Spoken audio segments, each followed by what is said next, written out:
And a pleasant good afternoon to everyone, and welcome to OBS Talk Show Presents. My name is Keith Williams. I am your host, and today we will be going over a very important case, a case that obviously have gotten super attention nationwide. And this is concerning the disappearance of Carlethia Russell, better known as Carlee, and who, of course, was presumed missing on last Thursday, July 13th. And this has been an ongoing news story for the past week. Now, as you may know, this is Saturday, July 22nd.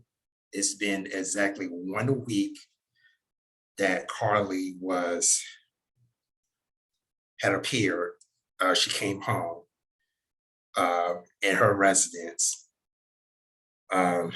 safe and sound. That was a week ago. And so now we have the storyline is that the Hoover Police Department is trying to piece together what happened within those the 48 hours or 49 hours or so that Carlee was presumed missing. And so, with that being said, we have a great agenda for you today. And I'm going to pull that up. It should be under the events tab here. I'm going to go to my page and see if I can pull it up. We do have an event page here, and I left in the discussion the agenda that would be presented today. Okay, so here's what the agenda is looking like. We're going to do a recap of events of Carlee Russell's disappearance. We will comment on several press conferences that took place with the Hoover Police Department. We'll have segments of coverage from local TV stations, and we also will play some video from some national news sources as well that I feel that are very important to this reporting. And we will also have an article from a blogger here in Birmingham. And this article is a direct rebuke from people who are involved in a lot of jokes and memes and speculations and pretty much harsh criticism and judgment that's been going on social media ever since this case was brought to the national spotlight. Of course, there'll probably be some questions that will be presented because we are streaming live on Facebook, as well as being on Zoom as well. So we're doing a dual live stream today. And so we know there are going to be questions. And right now, I cannot see any questions that will be posted on Facebook. I'm quite sure there's going to be questions. And so this is pretty much the agenda that we're going to follow today. And I will do my best as host of this podcast to strictly follow this agenda. So we have a lot to cover. So what I'm going to do is share my screen here.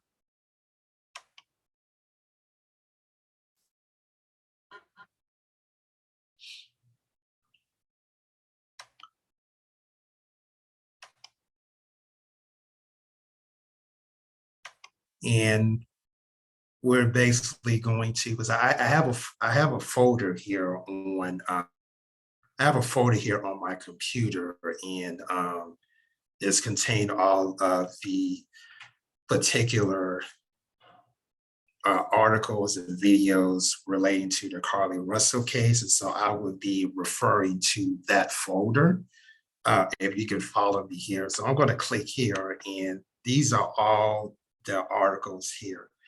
Now, notice that the majority of these articles are from local coverage here in Birmingham, because Greater Birmingham area is considered to be the place where it happened, supposedly on I-59 in the Hoover area. And there is a couple of, so we got videos, we got articles, we got the whole 9 yard here. Here, and then at the top I have this article from a blogger here in Birmingham. Of course, I would do that last. So we're going to follow the agenda here, and I also have a couple of articles from the Today Show, the NBC News program that comes on in the mornings. This is the reason why I have them on here is because Carlee's parents, Carlee's mother and father, were on the Today Show with the interview. So, and I have that interview here, as well as a well-known, fast-growing news outlet. It's called News Nation. Used to be called WGN America, but they sort of changed their format to a news station. So, and it's called News Nation. Not sure where they based out of. It's probably Chicago. I don't know. But anyway, this is pretty much the agenda that is set forth for this podcast. So before we get into the meat and potatoes of this matter, let me throw out some disclaimers. And I have to do this because you probably want to have some people that are watching this or going to be watching this. They're going to be kind of acting kind of rowdy. So I need to throw some disclaimers and some ground rules here. So first, here's the disclaimers. Now, some of what you're going to hear is being presented by the Hoover Police Department, as well as credible news sources. And these are facts that are given to the public by the Hoover Police Department. Okay, and that's going to be distinguished between the comments that are going to be made here versus the facts that's already been given. So I hope that you'll be able to distinguish the two. The facts that are given from these sources here versus my commentary or my comments in reference to the information that has been given here. That's number one. Number two, let's not make this out of a man versus woman gender kind of thing, because that's not what it is. We are simply providing an update and information to the public concerning the Carlee Russell case. And it would be very professional if people do not have a conversation about gender in this feed. That is not what this is about. This is clearly an update on the Carlee Russell case, and quite frankly, understandably, people are concerned and they really want to know what's going on, and they're looking for answers. But let's not make this out of a male versus female kind of thing, because that's not what this is about. Thirdly, I want to point out that on social media, there has been a lot of rumors that have been circling around, a lot of speculation, as well as a lot of jokes and memes that's been going around as well. OBS News and its parent company, the Australian broadcast section, will not participate in any of those type of activities. As a matter of fact, I'm going to read the official statement that was written for this event. I'm going to see if I can find it. Okay, here it is. OBS News and its parent company, the Australian broadcast section, will not engage in any speculations, memes, jokes, harsh judgments, and criticisms, or incredible sources. We will present the facts as being presented by the mainstream media for analysis and examination, as any news outlet has done. We will entertain questions on the case as related to the facts. However, any irrelevant comments would be deleted and participation in the live feed would be revoked. That is the official statement from OBS News and its parent company, the Australian broadcast section. Now, I understand that you are concerned, and I understand that you're looking for answers. And we hope that for those of you who have not been following this story, that you will know exactly what's going on. So everything I'm about to give you is based on what has already been put out. And this is basically for those who, whether you've been following the case or not, or if you have no clue of what's going on, hopefully that this podcast will give you an opportunity to do that.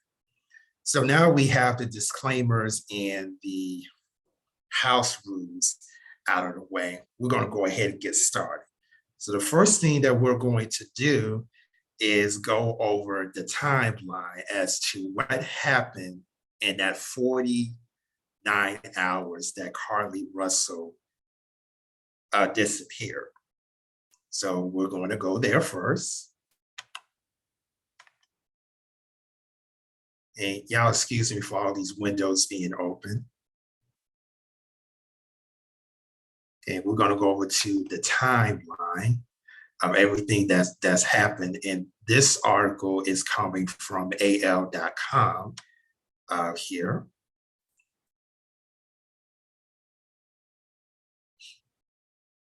We'll get to the press conference in a minute, but right now we're going to go over the timeline that took place in the 49 hours that Carlee Russell disappeared. Okay, so according to this timeline, this is coming from al.com, that pretty much everything started on July 11th, according to this timeline. Okay, this is 2 days before Carlee Russell disappeared.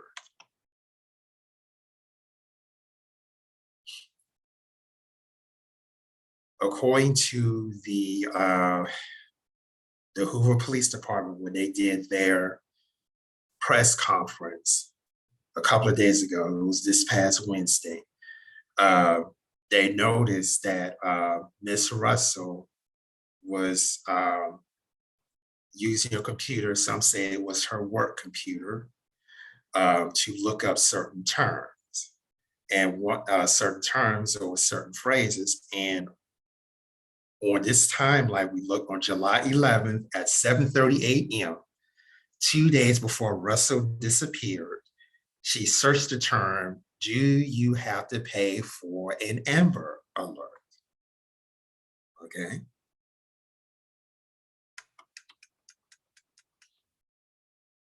Now we're going to fast forward to about 2 days. Okay, this is on July 13th. At 1:03 a.m. on the day of her disappearance, Russell searched the term "how to take money from register without getting caught" on Rigid. For those of you who don't know, Rigid is kind of like a Q&A type thing, like Quora. something where people ask questions and they go on and they answer those questions.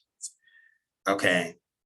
A little bit over an hour later, at 2:13 a.m., that same day, the term Birmingham bus station was searched. Okay, moving on.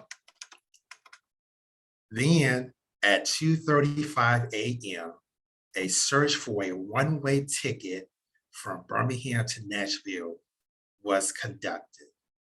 It has not been confirmed whether or not she had actually purchased the ticket, but when the feds have did an analysis on her phone, this was one of the searches that was done on Google. A one-way ticket from Birmingham to Nashville. Okay. And at 12:10 p.m., Russell did a search for the movie Taken, starring Liam Neeson. For those of you who do not know what that movie is about, it's pretty much about, it's a family man that, whose child was, abducted, and he was trying to figure out a way to get the child back safe and sound. So that was another search that was done. Okay. This was at 12:10 p.m. on July 13th. Okay, on that same day, was still on July 13th, Russell left the Woodhouse Spa at the Summit, which is off of Highway 280, where she worked, at 8:20 p.m. Surveillance video showed that Russell concealed a dark colored bathrobe, a roll of toilet paper, and other items belonging to the business prior to her departure. She ordered food from Zikaki's at the Colonnade, reportedly picking up the order up as the restaurant was closing at around 9 p.m. Carlethia Russell, who is Carlee's mother, was engaged in a phone call at 9:19 p.m. Said to leave the restaurant and heading to Hoover, where she lived at home. She lives with her parents.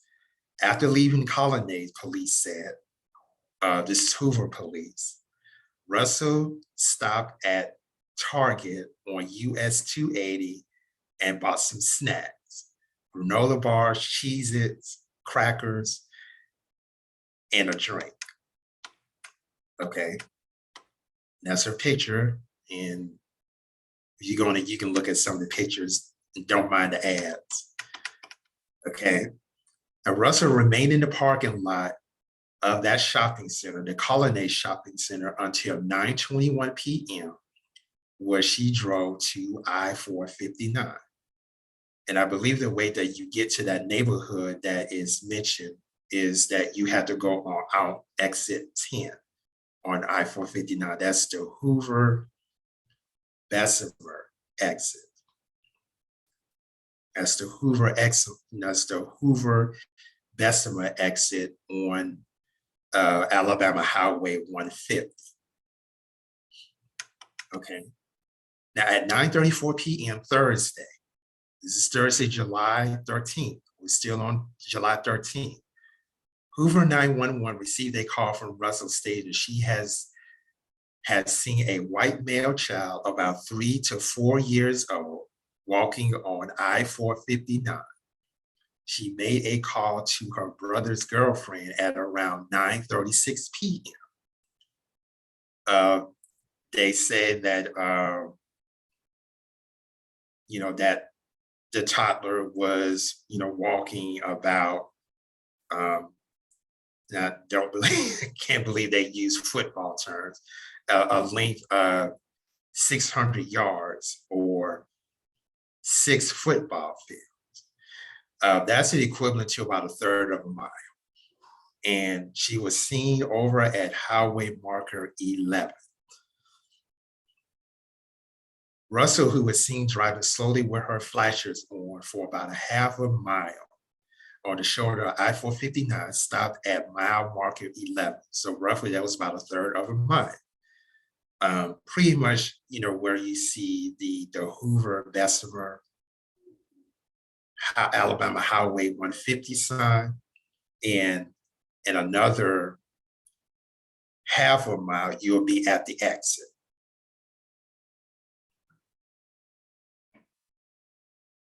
Okay, so this was between the Galleria and Alabama Highway 150, which at that point, if you could continue to go forward towards that direction, is roughly another half of a mile before you get to the actual exit.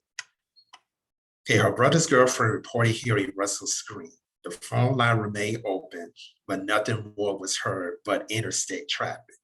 And mindful, there is a lot of traffic on 459. And the reason why for that, most particularly, is that either you live out in that area or you're trying to avoid the downtown traffic in Birmingham. The way I-459 situated is that it is a loop around the city of Birmingham.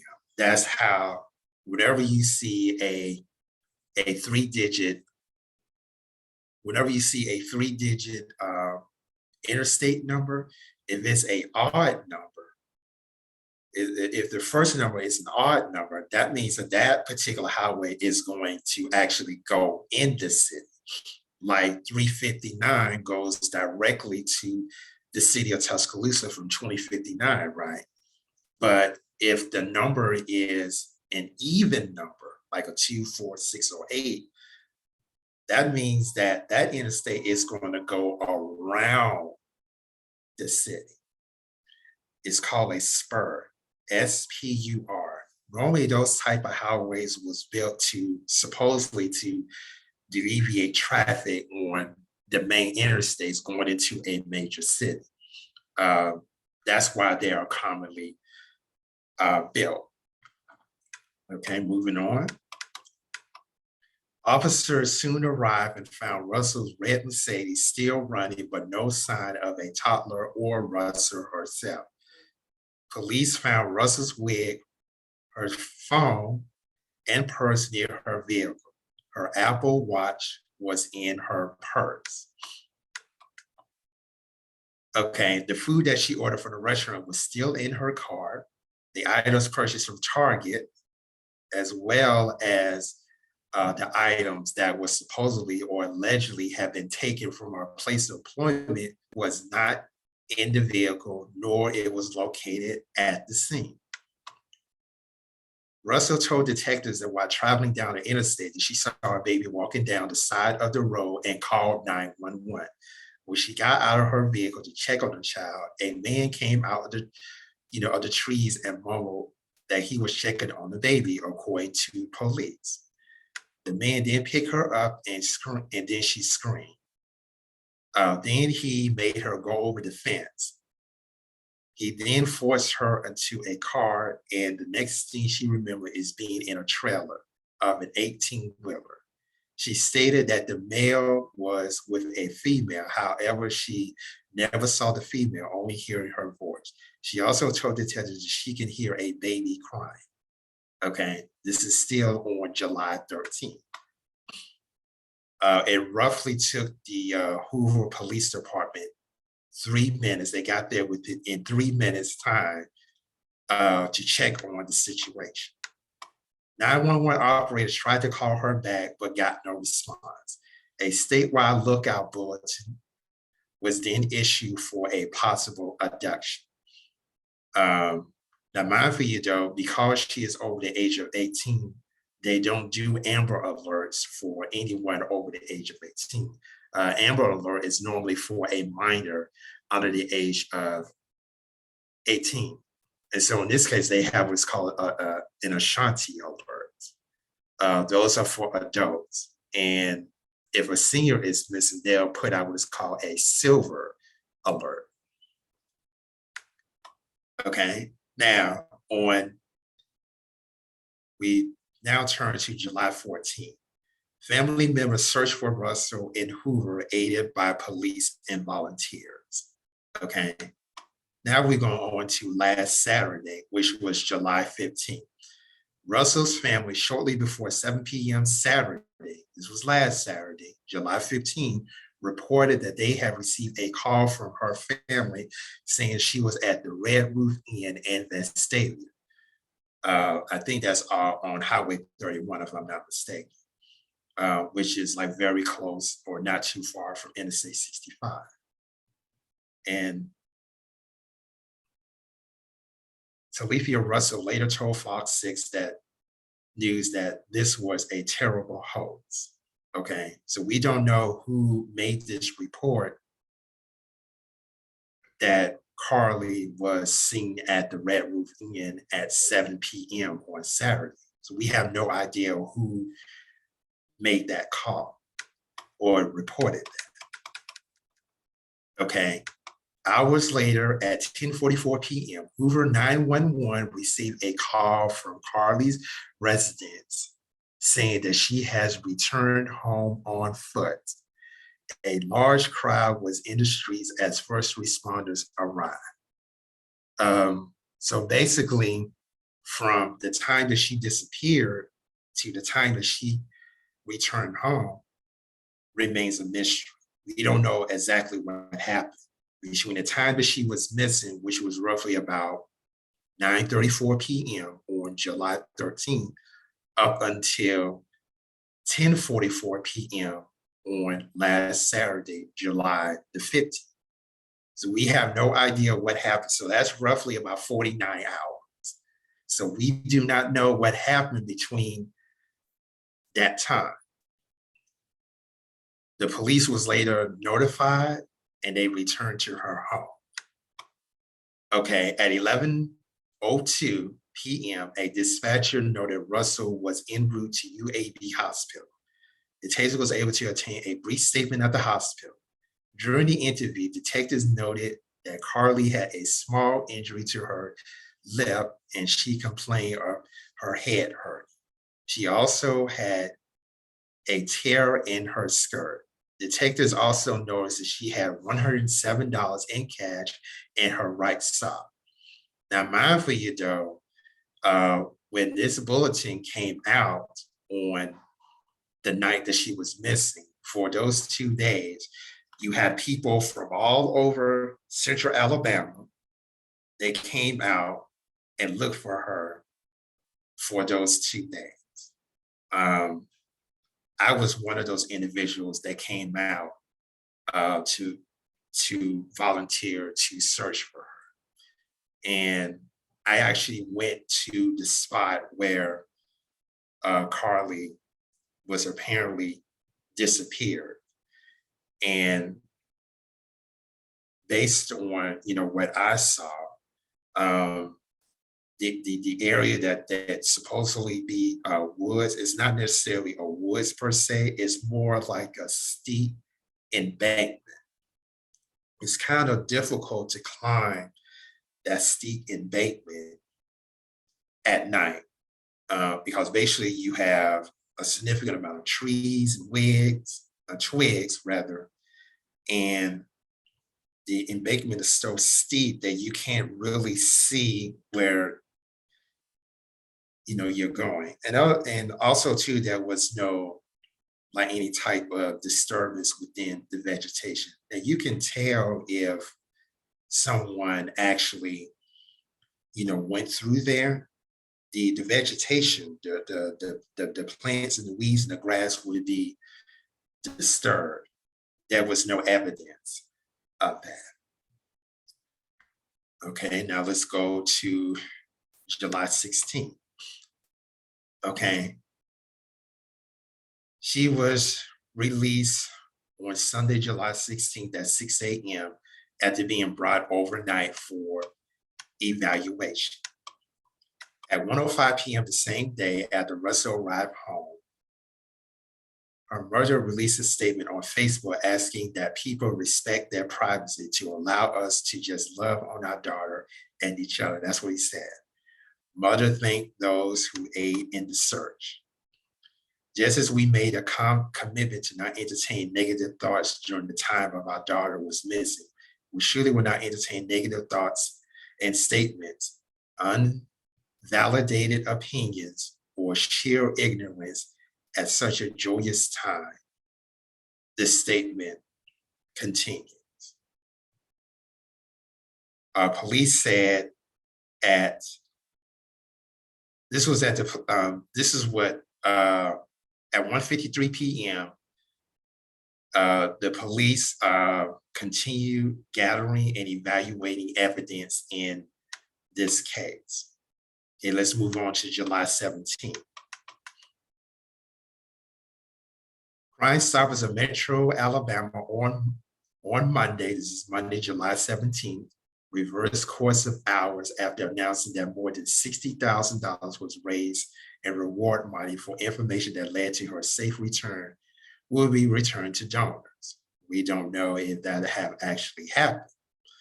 At 4:01 p.m. on that same day, police said that they have no evidence that she was being followed when she disappeared. We'll get to, there's two press conferences that was mentioned. We'll get to those in a minute. Okay, let's move on to Tuesday, July 18th. This was 2 days after Carlee Russell returned home.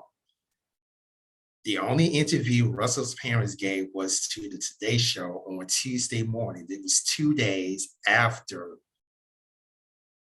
Carlee returned home. They said speculation about what happened was upsetting Carlee, but declined to say what Russell told them when she came home, citing their ongoing investigation. Carlee has given detectives her statement so they can continue to pursue her abductor, her mother said. This was during the interview on the Today Show. And asked if they believe that they was asked by the reporter whether the abductor was still out there. And her mother responded, absolutely. There was definitely moments where she fought for her life. There was moments where she had to physically fight for her life. And there was moments where she had to mentally fight for her life, her mother said. The Woodhouse Spa at the Summit Shopping Center in Birmingham, where she works, said employees have been deeply impacted by the events that transpired, but are now ecstatic with news of Carlee's return home. In other words, it was very happy to, to be at home. When you're working for an employer like that, you have a tight niche co-workers, and something like this happens, you rightfully are concerned and you want her to be safe, right? So that's why, and they was very happy that she came home. At 9:02 p.m. on Tuesday, July 18th, police said that they have learned Russell bought snacks at Target on US Highway 280 before she vanished. Okay, let's move on to July 19th. This was the actual press conference. This was the first press conference. Okay, at this press conference, police said that they had no evidence of any threat to the public. Okay, so that's pretty much. Okay, so that's pretty much the timeline. Now, that was on a Wednesday, so that was on Wednesday. So this was the time that they had the actual press conference. So, okay, so that's the timeline. That's the timeline that took place. Now we're going to go over to the press conference that took place Hoover Police Department. Let's see here.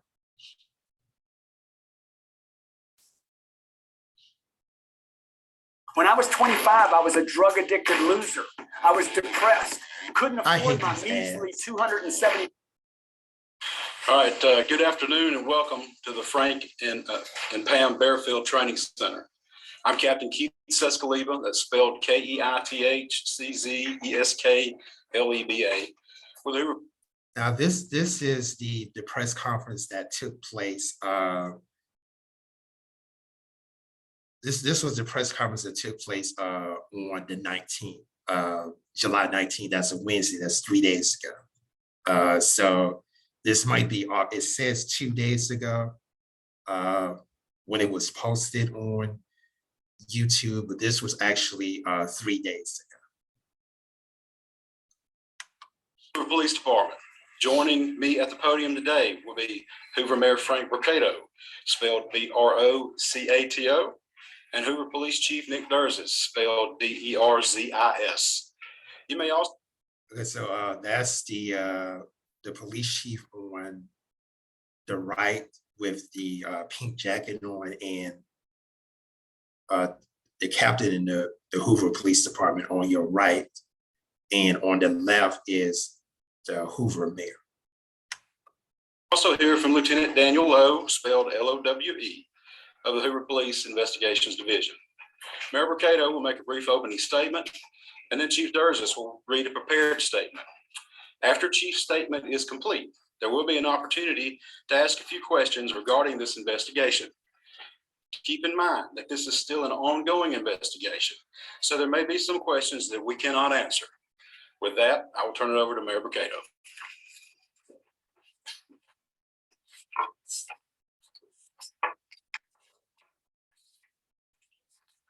Thank you and good afternoon for you all coming today. 6 days ago, our community learned about the disappearance of Carlee Russell, and it sent fear and pandemonium not just through our city, but the entire state and the nation as well. The media quickly joined us to get the word out about Carlee. Our community sprung into action, and they organized search parties, arranged prayer vigils. They took other steps that I'm not even aware of to help in this situation. The Hoover Police Department quickly rallied multiple partner agencies, stopping at nothing to find Carlee.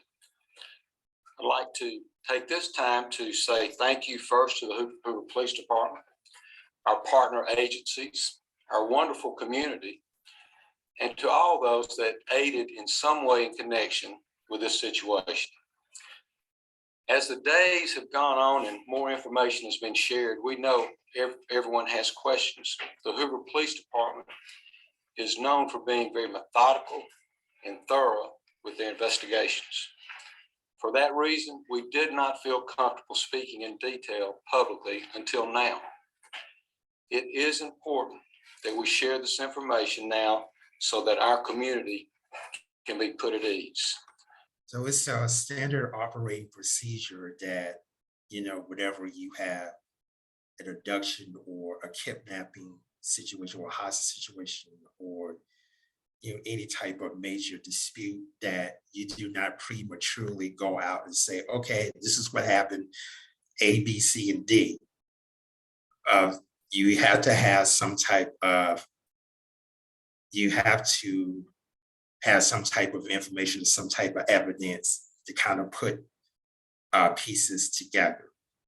And so the police was right in doing what they have done to make sure that they are thorough in the facts and they got all of the information necessary to make a solid report on what happened.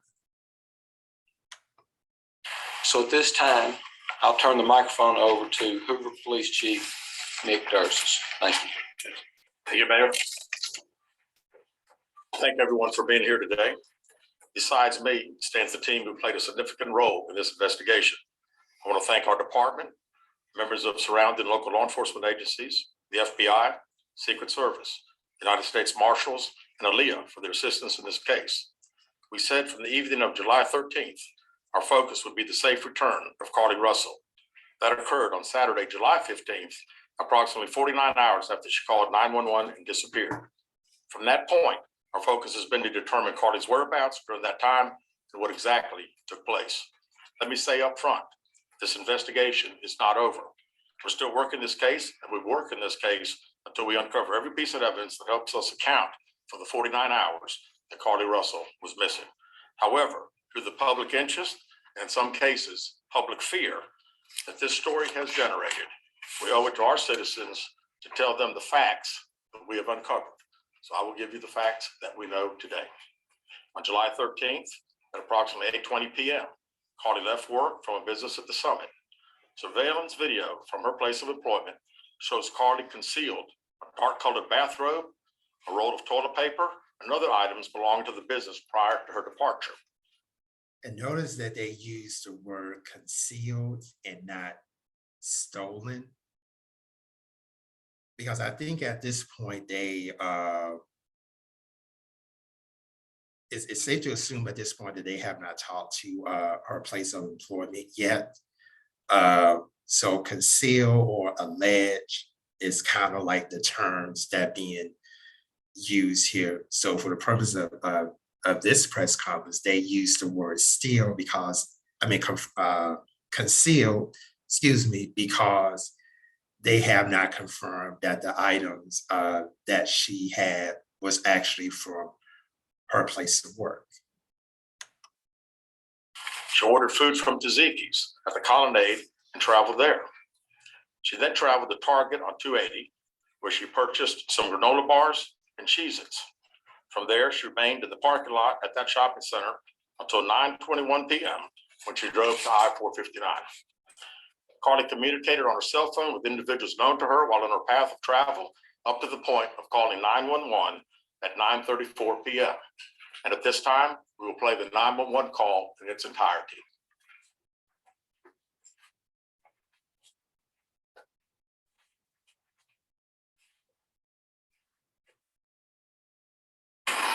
This is the thing I hate about YouTube, is these commercials. Excuse me.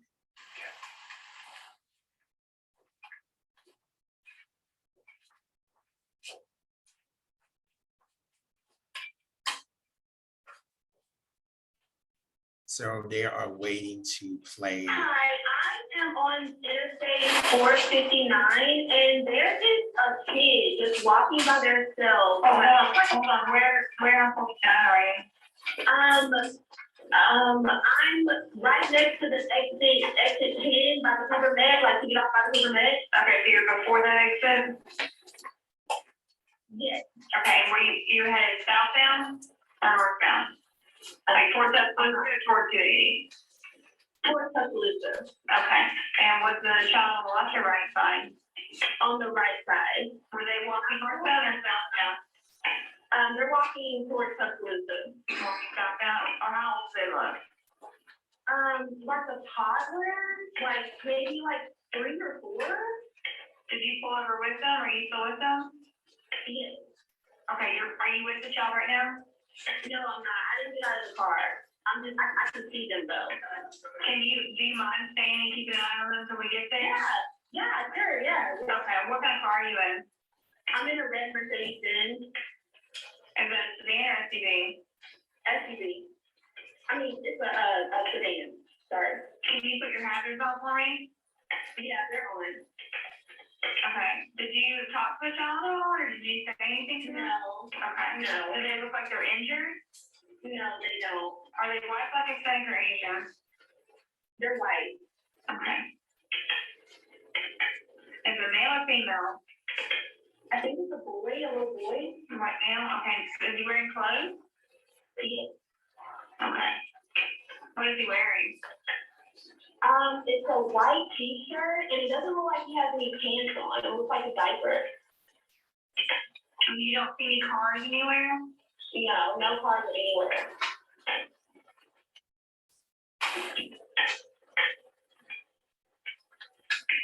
Okay. All right. What's your name? My name is Carlee Russell. And you don't. I'm going to stop right here for a moment. She mentioned that the toddler is like 3 or 4 years old, and this toddler was wearing a diaper. I don't think in that, in that case that and sometimes it is, sometimes it's not but most of the time, a 3 or 4-year-old child will probably be in the process of being potty trained or actually potty trained already, especially if that child is going to a daycare or pre-K program. They want your child to be potty trained already. So I kind of find that kind of strange. But then in some cases, you do have a 3 or 4-year-old that is started late in, potty training. So, and I think that's one of the things that the police have found strange as well. So we'll continue. I don't see any injuries on the child from where you're at, correct? No, but I can't really see them that good. Okay, try to keep an eye on them for the best they can, because I don't want you to lose track of them. Okay. And normally too, when you have a lost child, like that, that child is going to be, I don't know, hysterical, crying, maybe stationary, probably not going to do too much wandering because the child is not going to know the surroundings. And I could imagine that, this child is like extremely scared. It's like at night, it's close to 10 o'clock at night.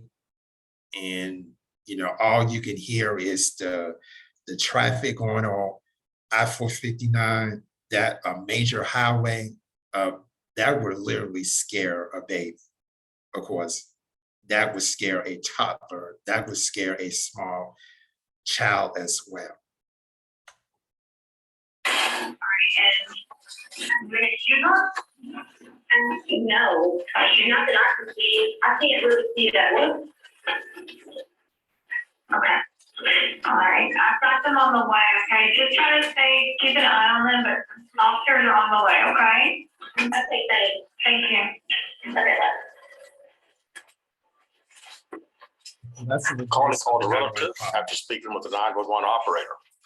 She went missing during that conversation sometime 9:36 p.m.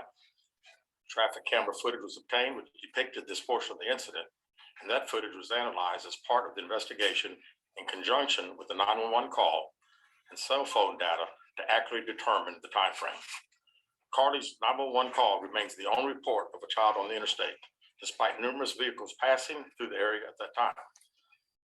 Now, normally in those cases, if you have a case like that, where a toddler is on the side of the freeway, I would think that a lot of people beside her, would be stopping. That's kind of like huge when you have a toddler in the middle of nowhere, according to this person, that is pretty much stranded on the highway. I think that there would be like multiple cars that would stop and see what happened. And plus you would hear in that 911 call that you would hear a child crying in the background. And so in that case, there was no, there was no child crying in the background of that 911 call. No one has called to report that a child is missing, and the Hoover Police Department did not locate any evidence of a small child. Now, normally when that happens, whenever a child is missing and, and there's evidence of a child being missing, you would have the 911 call, and then an Amber Alert would be, issued. Anybody knows that they have a phone, you get Amber Alerts. So if that was the case, this phone would have been lit with an Amber Alert that a child was missing. But according to the Hoover Police Department, they determined there was no evidence of a small child or a toddler being at the scene. Walking down the interstate. Data from Carlee's phone, including her Life 360 app, shows that she traveled approximately 600 yards in her vehicle while she was on the phone with 911, stating that she was following a child. 600 yards. That is 6 football fields straight. 600 yards. Okay, the 600 yards or 6 football fields is equivalent to a third of a mile. So according to what they're saying, Carlee was basically saying that she followed the toddler as the child was walking a third of a mile. And I think that that's kind of far-fetched that a child would walk a third of a mile. That's a long distance for a child. I don't think they'll be able to make it, that far, yet alone an eighth of a mile. And so this is one of the things that the Hoover police found to be strange. As I have an article that explains the 5 things that the police department found odd. We'll get to that in a minute. The Hoover 911 center received a second call from Carlee's mother, stating that a relative was on the phone with her when they heard Carlee scream, and then they had an open phone line.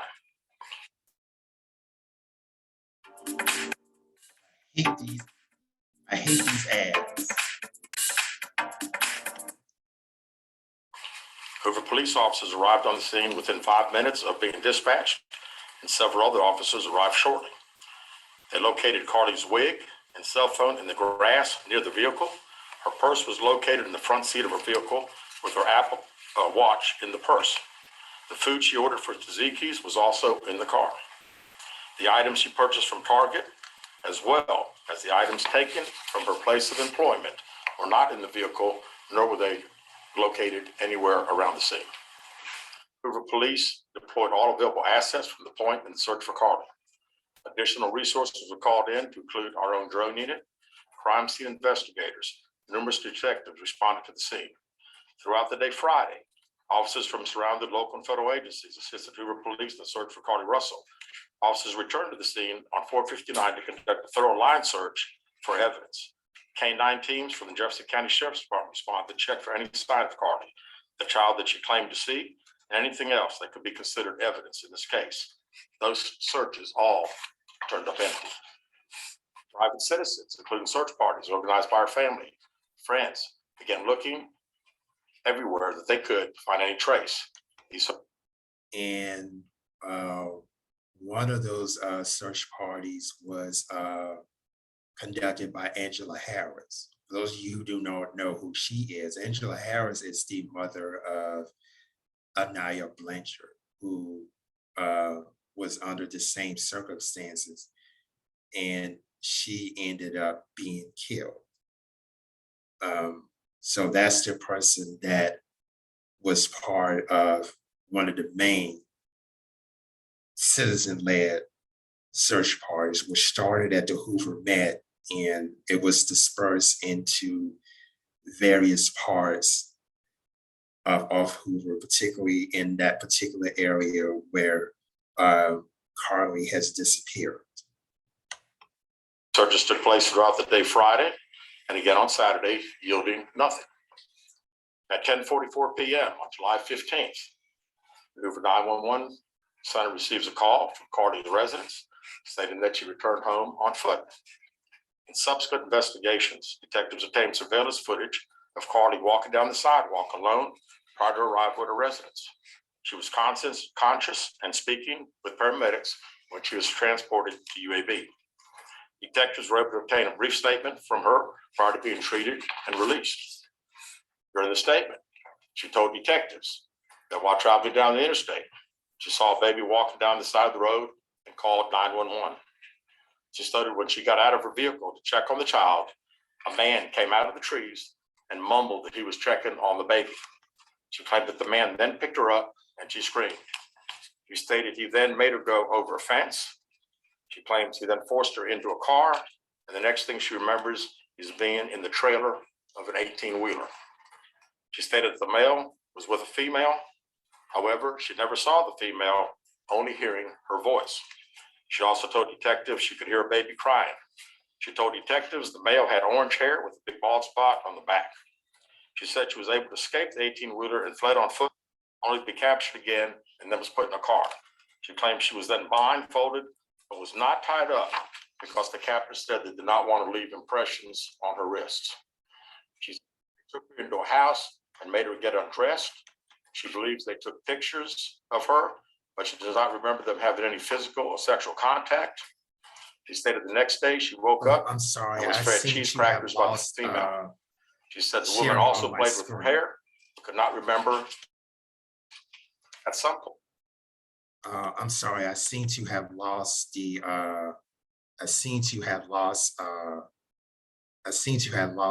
sharing my screen here. Let's see if I can.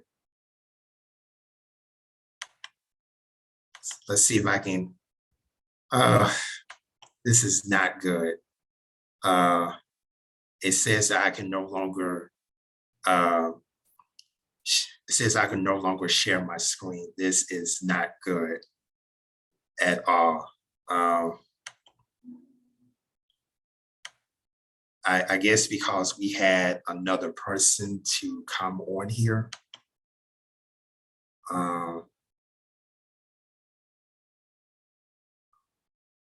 Let's, so you probably be able to hear it. Let's see if you'll be able to hear it, okay?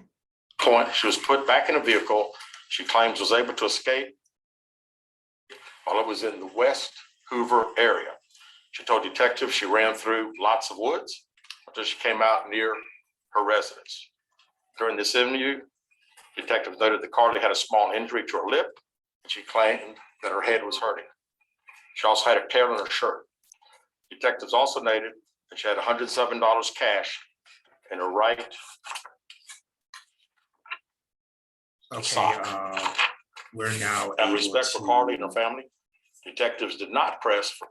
Okay, so I guess apparently when you have someone on the call that restricts sharing of the screen, I don't, by the host, I don't know, I gotta fix that. Okay, but let me see, let's go back a little bit here. Point, she was put back in a vehicle she claims was able to escape while it was in the West Hoover area. She told detectives she ran through lots of woods until she came out near her residence. During this interview, detectives noted that Carlee had a small injury to her lip, and she claimed that her head was hurting. She also had a tear in her shirt. Detectives also noted that she had $107 cash in her right sock.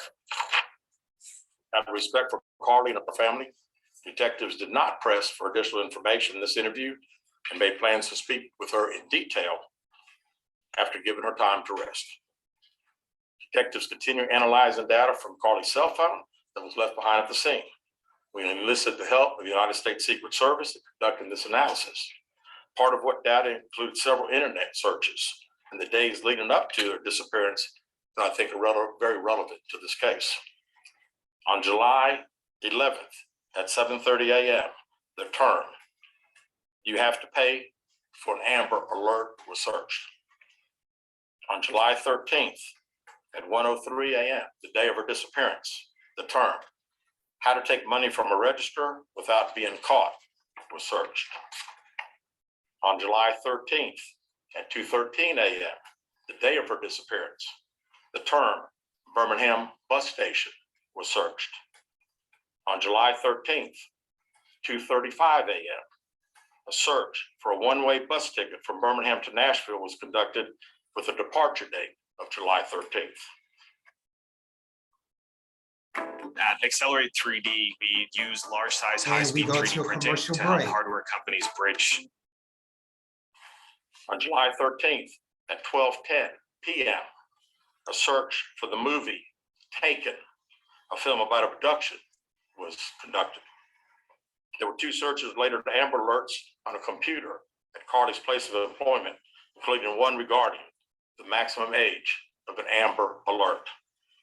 There were other searches on Carlee's phone that appeared to shed some light on her mindset, but out of respect for her privacy, We will not be releasing the content of those searches at this time. We've asked to interview Carlee a second time, but have not been granted that request. As you can see, there are many questions left to be answered, but only Carlee can provide those answers. What we can say is we've been unable to verify most of Carlee's initial statement made to investigators, and we have no reason to believe that there is a threat to the public safety related to this particular case. Thank you very much. With that, we'll open the floor for some questions. Please raise your hand and I will call them. Carol. Chief, do you expect any charges against Carlee Russell in connection with the disappearance and in connection with what was taken from the Woodhouse spa? Right now, our focus is to determine those 49 hours. The investigation continues. So to be perfectly honest with you, that hasn't even entered our mind to be discussed. So at this point, Hoover Police have not officially say whether or not that the disappearance was a hoax, nor did they say anything about any charges should be, would they press any charges. At this point at press time, the Hoover Police Department is still going over more details and are still investigating this case. As soon as they have more information, it would be presumed that the Hoover Police Department will have another press conference. But at this time, there's no determination of whether or not this abduction, kidnapping has actually took place, and they have not officially said whether or not they're going to press charges. Is it surprising to you that the family has not been cooperative in returning to be questioned? Well, I think the family has stated to us that they didn't think that in her mental state right now, because of trauma of the incident, that she's not ready to talk, is what we've been told. Yeah, question for Chief. You stated that the abductor had orange hair. Was this abductor black male? Was it female, black female, white female? I believe it's a white male. Am I correct by saying that? Was it ever? Yeah, white male. Is this alleged abductor yet on the loose in the Hoover area? Don't believe so. Yes, ma'am. Chief Brigadier Dale WBRC has a toxicology report. So they have mentioned that they did not have any evidence to support the fact that there was an abductor. Now, he didn't say it, outright, but pretty much if you've been listening, following, that's pretty much, what they were saying. I think in this case that they was, and throughout this press conference, that they was metaphorically speaking, there was a lot of metaphors and a lot of similes that was used here. But they don't want to come out directly and say, okay, this is a hoax. She fabricated the whole thing and we're going to press charges. So they have not officially said that, we don't know if that is the case, but based on the evidence that's presented here, it's pretty obviously that the 49 hours of Carlee's disappearance was mysterious, and it's also evident from the evidence that was presented by the Hoover Police Department that something is off about this, and that they pretty much saying that Carlee's story is not matching up with the evidence. Been done, and were any drugs or illegal substances found in her system? We have no report of that. Is any indication of mental illness in this case? Not that I'm aware of. Lisa. There's been a concern in the community that if this turned out not to be a true story, that the next time. It has been, there's an unconfirmed report that the authorities want her to do a mental evaluation, but it was refused. Don't know how true that is. I didn't find anything indicate such. But of course, according to the Hoover PD police chief, he found no evidence of any type of mental instability. Normally, in cases like this, when you're kidnapping or abducted, there's some mental anguish involved. So they will want to do a mental evaluation, because obviously a tragedy like this can be mind-boggling, overwhelming, and it can cause a lot of mental anguish. And not to mention that the person that is the victim is going to be traumatized and definitely in need of some counseling or therapy or some type of mental health. And that's pretty much something that, you cannot control. Obviously, when we're dealing with trauma, it affected us differently, but it does have adverse effects. And sometimes those things are, out of your control. Like for me personally, if I'm dealing with a situation that is triggering me, my mental health is going, it's going to go haywire. My anxiety is going to go through the roof. There are physical symptoms that accommodate a mental lapse or relapse or a mental episode.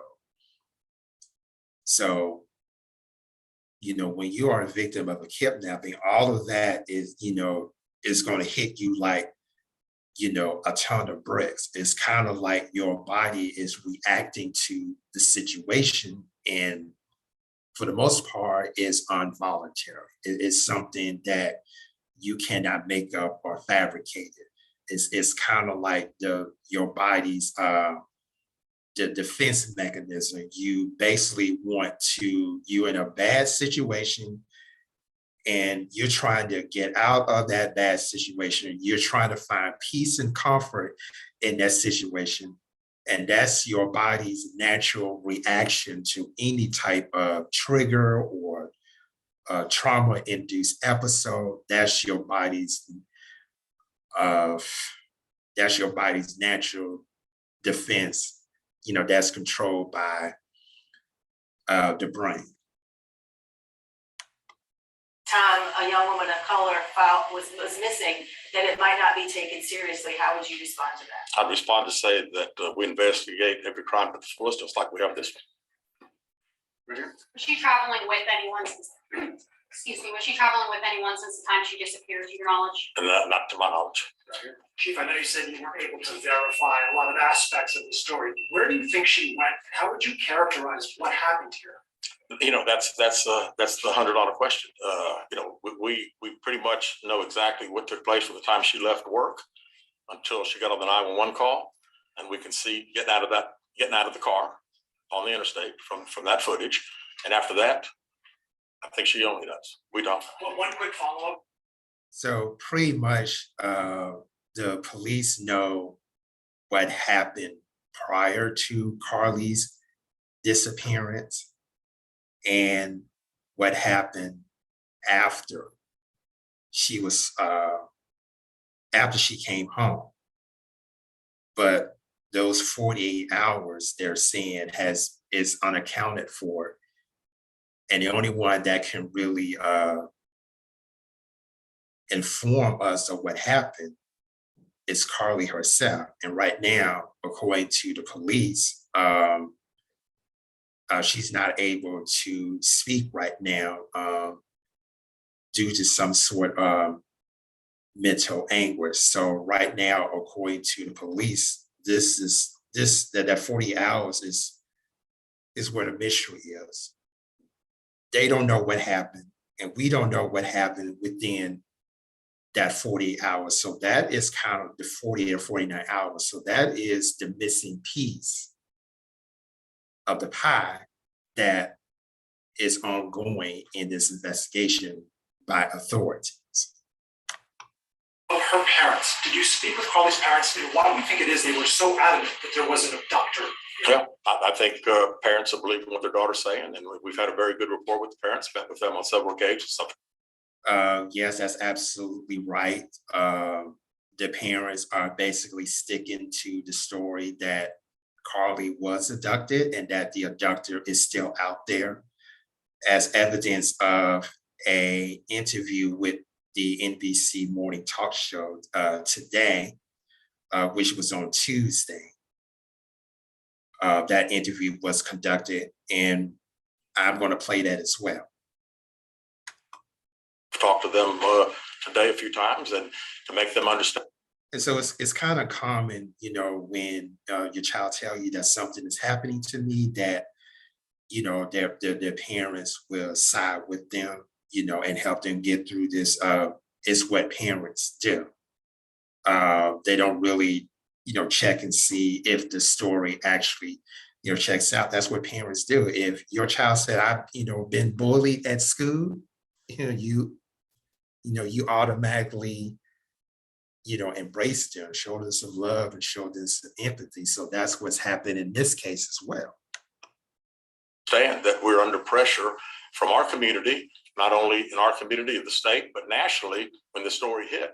And I just wanted them to understand that today we were going to have a press conference, and what we were going to detail today are facts. And everything that I've told you today is actual facts. It's not innuendo. So, you know, I never thought in a million years that this story is going to break out nationally. That's pretty much over 500,000 people that end up missing. And you have a significant amount of those that are African American, particularly African American women. And we know in cases like this that, you know, whenever a Black woman is missing, it does not get a lot of coverage as, you know, maybe a white woman or a white man was missing. That gets a whole lot of coverage. We did not expect that Carlee Russell's disappearance would spark national attention. So you got folks from Los Angeles to New York that have been covering this story ever since the storyline has broke out.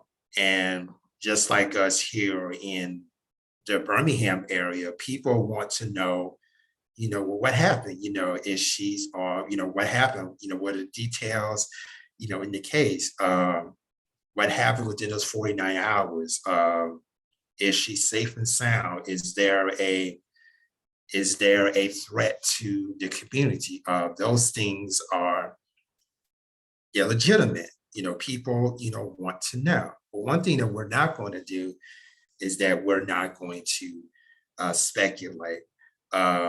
You heard that some of the reporters, the line of questions that they was answering, it seems like they're trying to get the investigators to kind of speculate, you know, a little bit, but they quickly told, well, no, you know, we're just going to, you know, stick with the facts.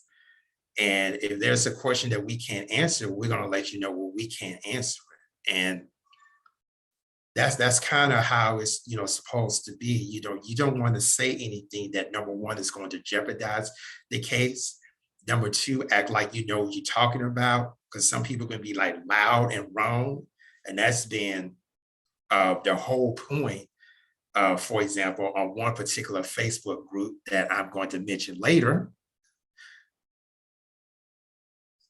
and those that are outside of that particular group, it's been a lot of speculations and a lot of jokes and a lot of memes and a lot of misinformation and a lot of irrelevant information. But then on the other side, there has been some actual legitimate questions. And while our emotions are kind of like all over the place, and rightfully so, because you don't want anybody to be kidnapped, right?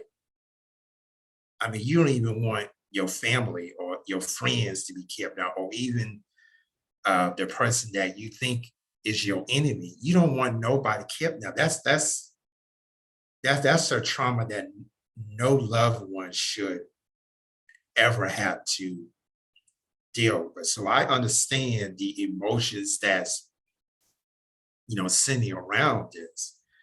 But one thing I do have to applaud the Hoover Police Department is that not only they have been logical in this case, I think the term they use is methodical, meaning that there's in everything they do, there is a method or procedure, that they have to use and that they use in order to fully provide credible information and evidence in any particular case.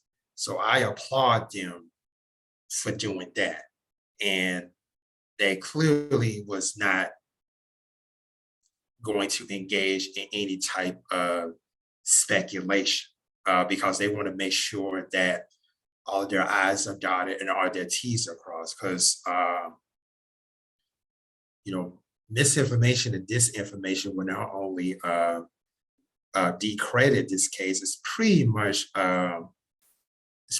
going to have an adverse effect, on this case. So you really don't want to say anything, that's going to jeopardize this case. And so that's why they are being very careful, not to engage, in anything that's going to undermine this case. It's not what I think, it's not what these detectives think, it is the factual information that we have. Chief, Carlee Ross in WBRC, how much time do you think you'll give the family before going back? Talk about. Listen, Elite. Wait, I thought you were hosting your own streaming party here. Oh, that's the great What thing is about this? YouTube. Like We always got these commercials. Well, I think our detectives have talked to the parents and we're ready to talk as soon as she's ready. So, she called right now. We're ready. One word to describe what went on, what would that be? How about unknown? We know the facts that we have. Everything else is unknown at this time. In the back. What have the past few days? Yeah, and I definitely have to agree with that, that considering, what happened within that 49 hours that Carlee was missing, it still remained unknown. And the only thing that they have in their possession is the information that you heard here and the evidence they have gathered. And other than that, we do not know what happened in that 49 hours that Carlee had disappeared. So they're pretty much in the dark about that as we are. And so I believe one of the things that they're concentrating on is to figure out what happened, within that period. And just like the chief said, only Carlee can answer that. And right now, she's not saying anything. And her parents are not saying anything at all. So that part of the case remains a mystery. Days been like for you, your department. This has been a stressful service, hasn't it? Well, absolutely. And again, the focus of the investigation that Thursday, when she went missing, of course, the focus was to get Carlee home. That's what we want all. We wanted her safe and sound. And that's all happened.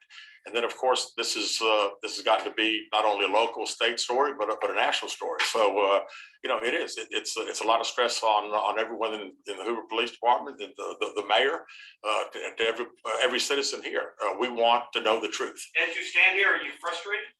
I wouldn't say I'm frustrated. I mean, I'm very happy that Carlee's home. That was the main ingredient here, and that we'll figure it out. I promise you that.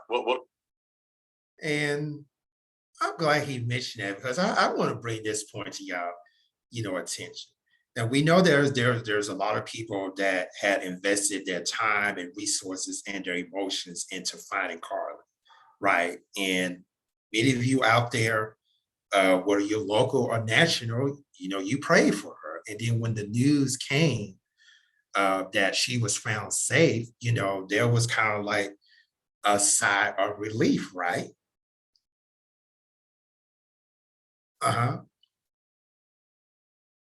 I mean, that's natural. You'll be happy that your, loved one, came home. It's not fortunate for a lot of people that end up missing. They don't get to see their husband or wife or their daughter or son or a significant other, a loved one, or something like that. So of course, people are going to be happy, but then on the other side of the coin, people will have, questions like, are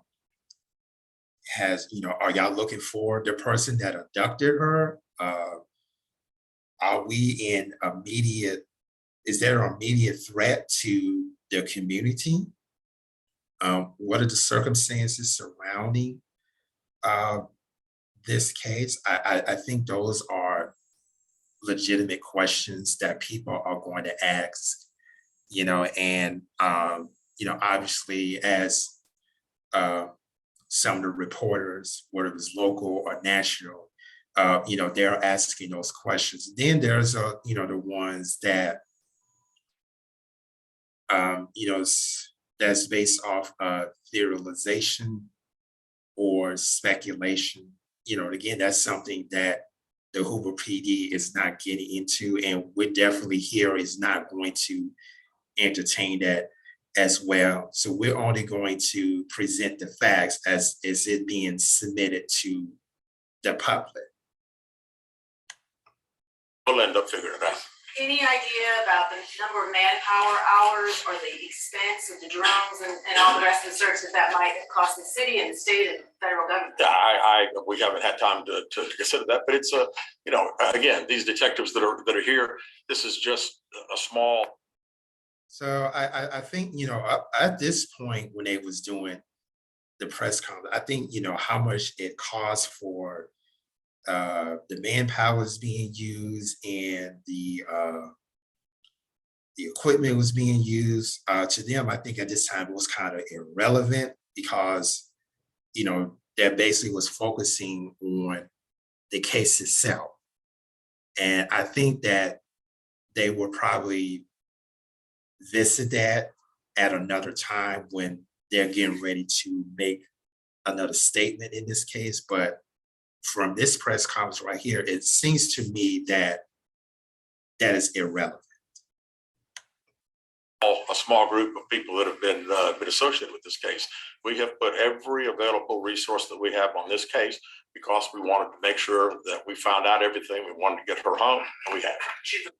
And that's kind of rare, especially for African-American women who end up missing. It's kind of rare that you have a case that goes viral, that goes national, and that all available resources is being used. It's very rare, but I'm glad that it happened.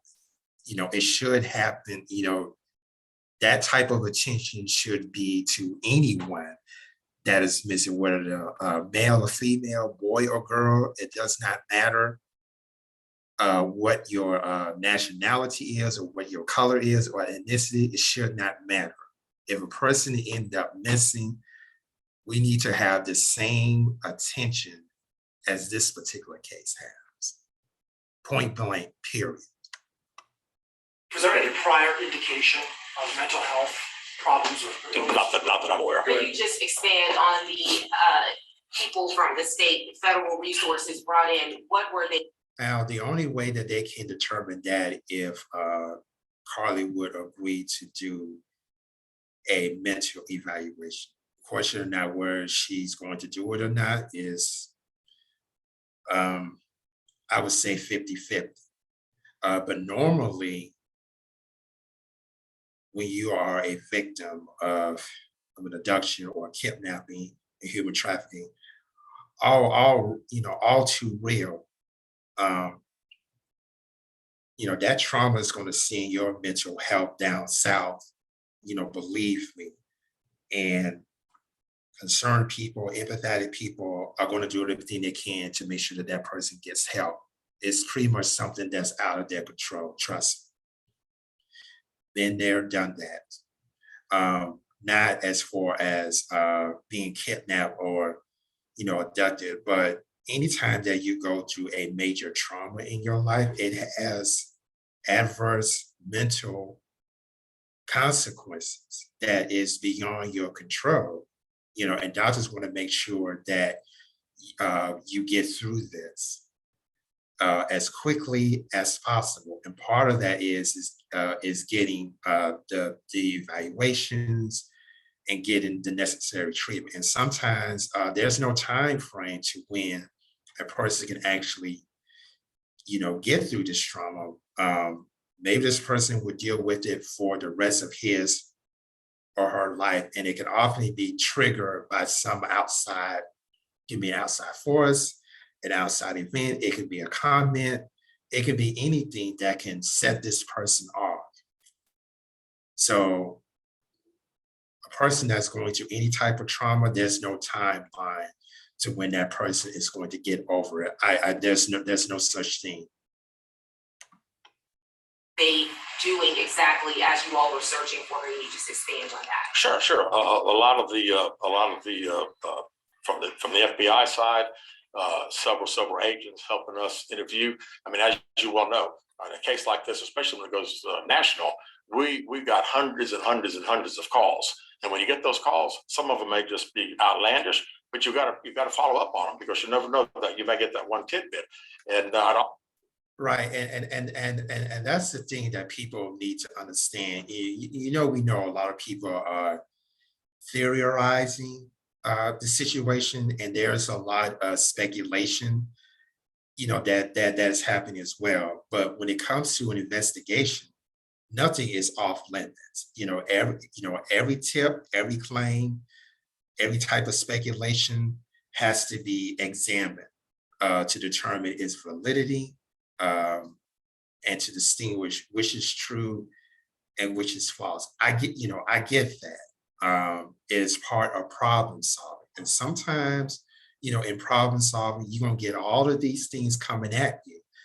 And it's a process of elimination to determine which tip is true, and what is false. Whatever is true, you're gonna keep in one side, whatever is false, you pretty much gonna throw in the trash. So that's especially important in problem solving. And police departments all over the country, hopefully, they're using this approach to thoroughly investigate any type of case. I also say too that we had a great cooperation with the family. The family received hundreds and hundreds of tips, and every time they got a tip, they sent it to us. Would you say a crime has been committed No, in this case? we have not determined that. No. Keith Mims, WAGG 610 Summit Media. Question for Chief. With all of the searches that you mentioned, Chief, that were on Carlee's phone, does that kind of give you an indication of her mind state during this ordeal, the 48 hours that she went missing? Well, again, we want to talk in facts, and I do think it's highly unusual to the day that someone gets kidnapped, that 7 hours, 8 hours before that they're searching the internet, Googling the movie Taken about an abduction. I find that very, very strange. Yes.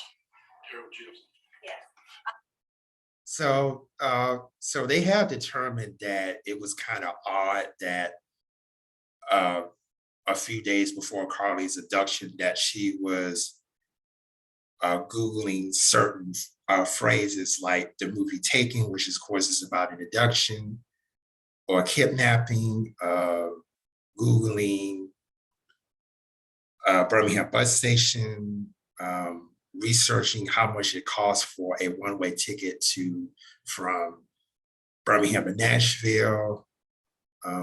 Another instance would be how much it costs for an Amber Alert and how to steal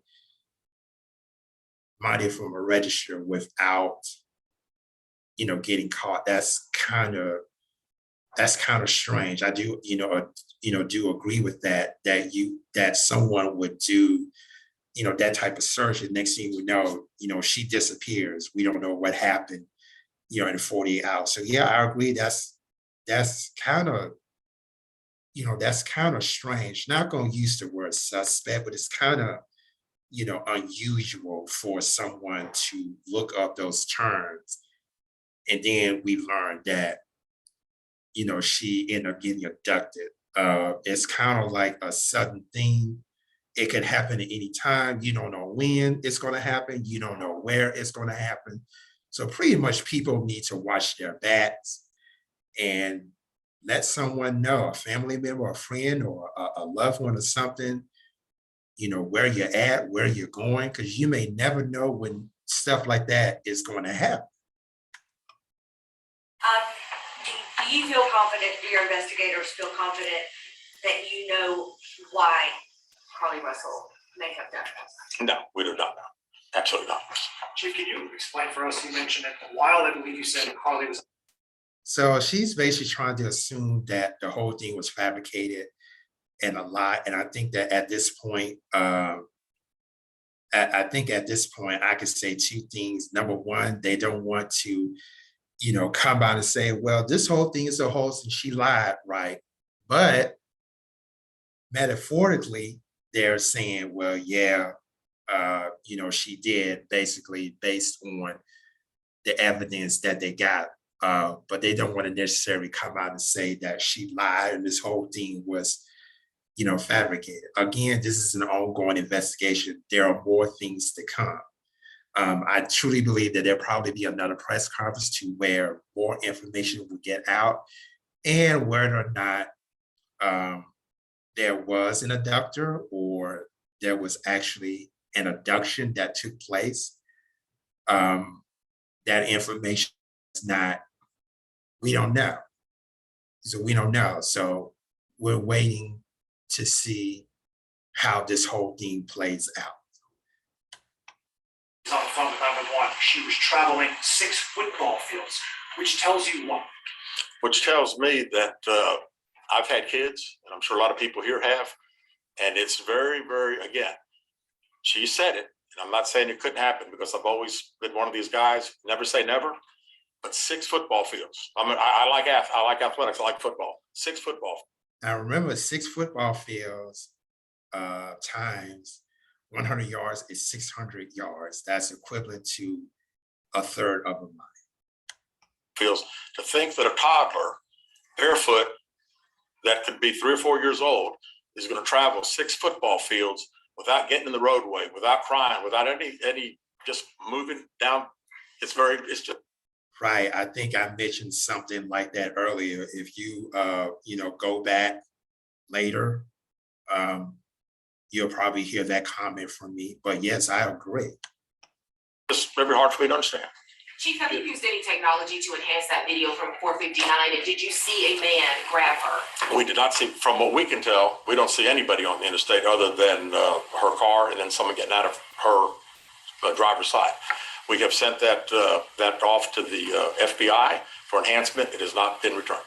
Do you think in this case that charges will be forthcoming towards Carlee Russell? And how serious of a crime is it to not only fabricate a 911 call, but to lie to law enforcement during an investigation? Well, again, that's not something that we've discussed as we're going through the still investigation. But people have to understand that when someone says something like this, we put every available resource. Everybody comes together from, like I say, state, local, federal. It's just a lot of work, and man. Normally, in cases like this, if you lie to a 911 dispatcher, or if you fabricate a story with the police, you will be charged. But it's for falsifying a report, but it's not a felony. It's a misdemeanor. So some people say, well, it's not really, a big deal, but it can't, it can be in certain cases that a person who committed this crime would either be fined or jailed or both. It depends on, what the police has to say and what the prosecution has to say. And no 2 cases of that caliber are alike.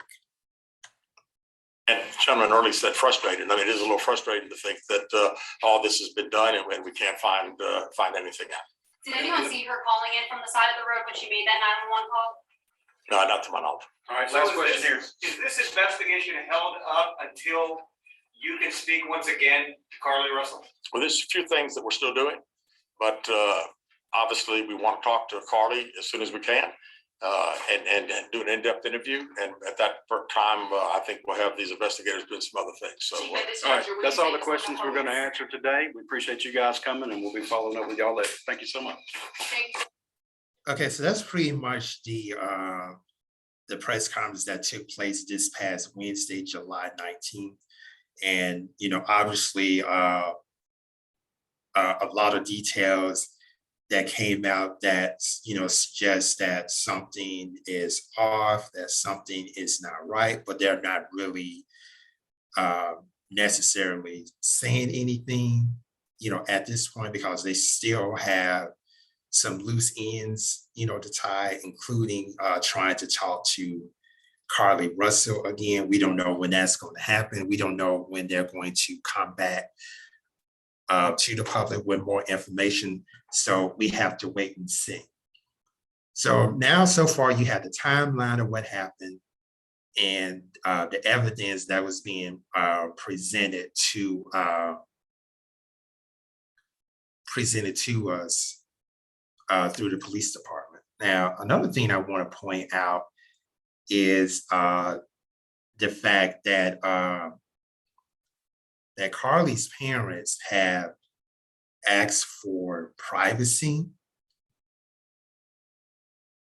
you know, in this matter, meaning, you know, we can't talk to them. They don't want to talk to anybody else. This was on Saturday, you know, when she made that statement. It's on Facebook, go look it up. But then 2 days later, she ended up on the NBC program, The Today Show. And we're going to play that clip too, you know, right here. It's kind of mind-boggling to me that, you know, if your daughter went through such a terrible ordeal and you want privacy, that you wouldn't be talking to nobody. I mean, absolutely nobody. I know if I've been through a, you know, traumatic experience, I don't want to talk to nobody. In fact, I'm just going to like shut down. You know what I'm saying? I'm not getting on social media. You know, I'm not getting on my phone trying to talk to nobody. And I'm certainly not going to be interviewed by anybody neither. No, because me personally, I want to be by myself. You know, basically, people who go through trauma like that, they withdraw, man. You know, they withdraw. They don't want to talk to anybody. Okay, so we're going to, and I'm going to play this in front of the beginning because right now it's on mute.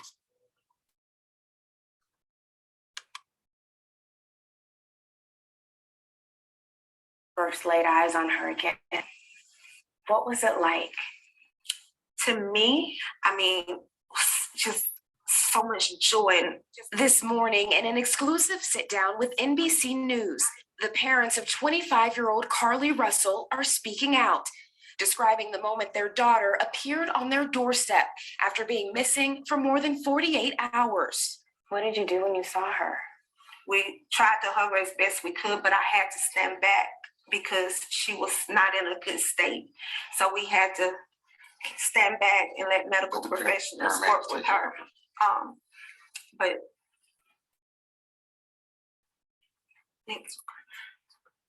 last Thursday, police say Carlee called 911 to report a toddler walking alone on the interstate. She pulled over while on the phone with a family member who described hearing Carlee scream. Her vehicle's unlocked, running, all her personal belongings except for her phone. On the scene, police found no sign of Carlee or a child, and they say no children were reported as missing during that time period. The Russells waited in agony until Saturday night. There were actually just so many calls and texts from people who maliciously lied to us. I just didn't know people could be so evil. Authorities have not indicated where Carlee was during the. Okay, so let's address that a little bit. Yeah, we know people can be cruel, judgmental, you know, whenever. especially if someone either allegedly went through a trauma or they actually, have. And that can be gut wrenching and emotional, within itself. People are, yeah, some people are just judgmental, in general. Um, and obviously you have seen that on social media, where people are giving her harsh criticism. You got a lot of jokes that's being circulated, a lot of memes, that being circulated. And for someone, who's looking at all that, uh, just in shock waves of emotions, in anger. Um, as I said earlier, that I won't be participating in any of that, because that could happen to you. It could happen to someone, that you love, and then you would turn around and want support and empathy as well. And you may or may not get it. They were like, well, I remember you did this and I remember you did that. Why I should be sympathetic to you? It's called the fact that if you're judging someone in that caliber, then you're going to expect the same type of judgment in return. That's very unfortunate. I'm not saying that that's right, but if you sow it, eventually you're going to reap it.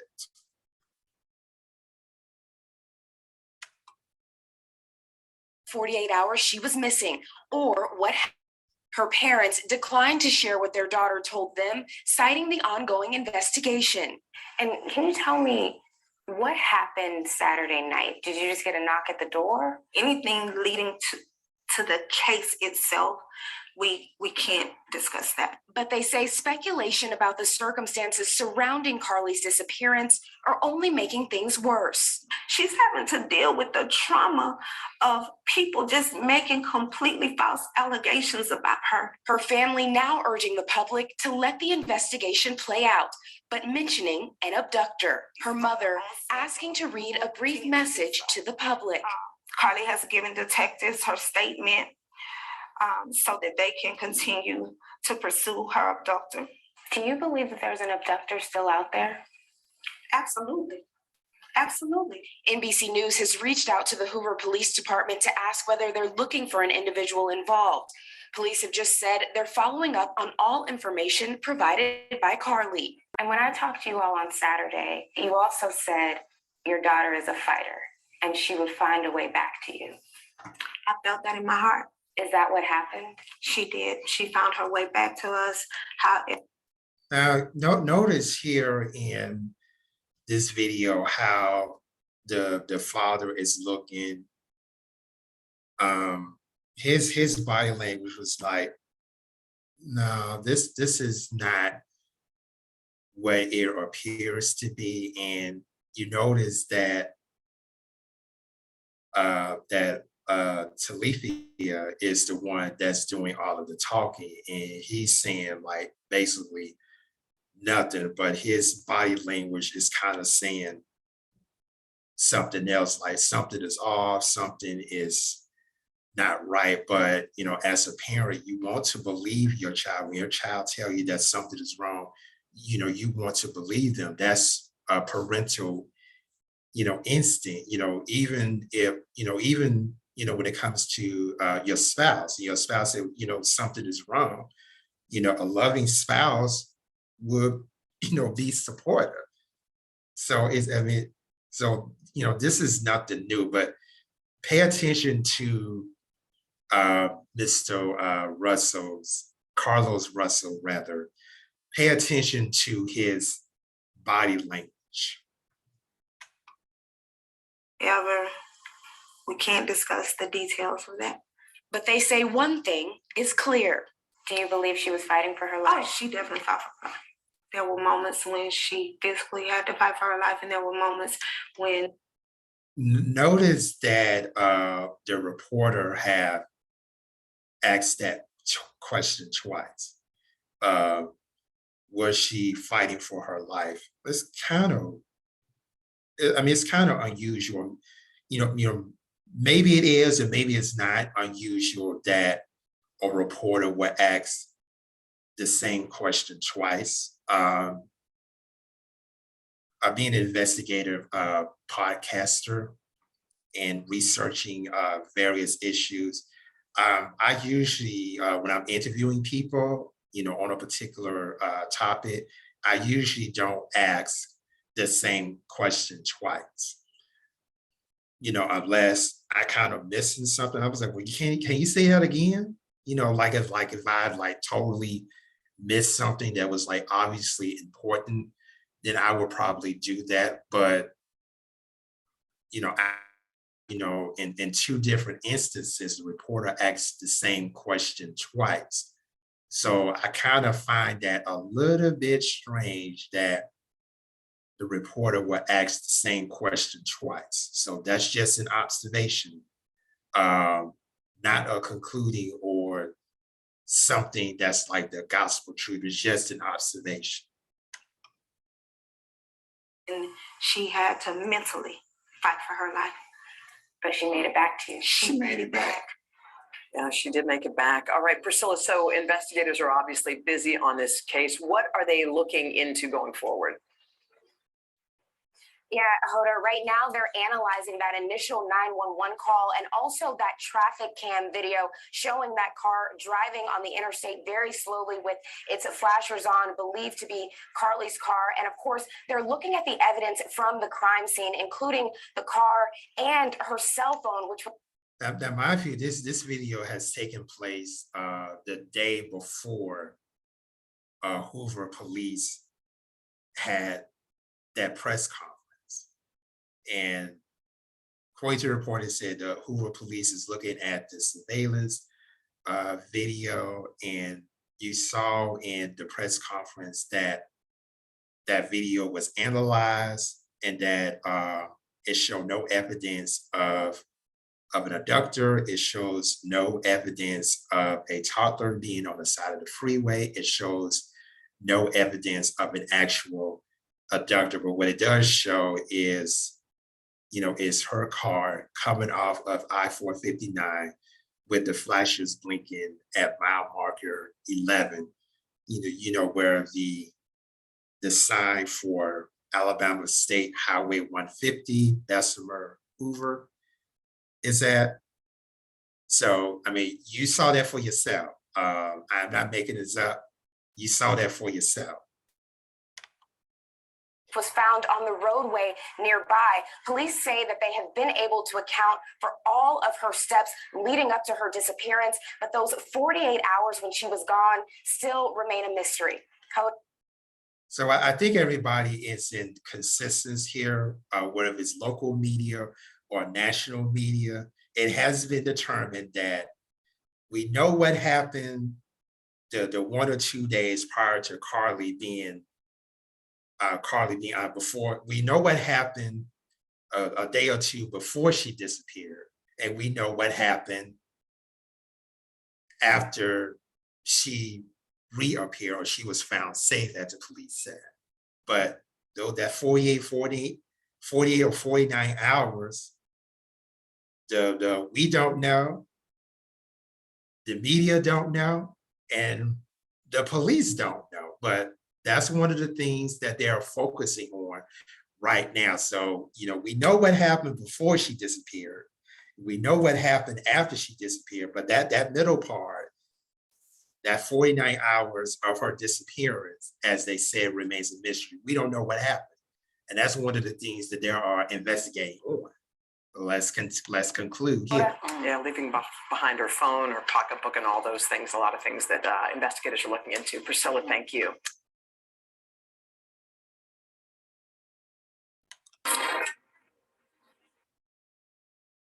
Okay, so that was their interview on the Today Show that they went on. That was 2 days after she was found. For someone who wanted privacy and didn't want to talk to anyone, I wonder what made Carlos and Carlethia Russell wanted to do an interview on national television. I told you before that if I was going through an ordeal of, like that, or any type of traumatic event, I don't want to talk to anybody. It does not matter, who it is. You know how I am.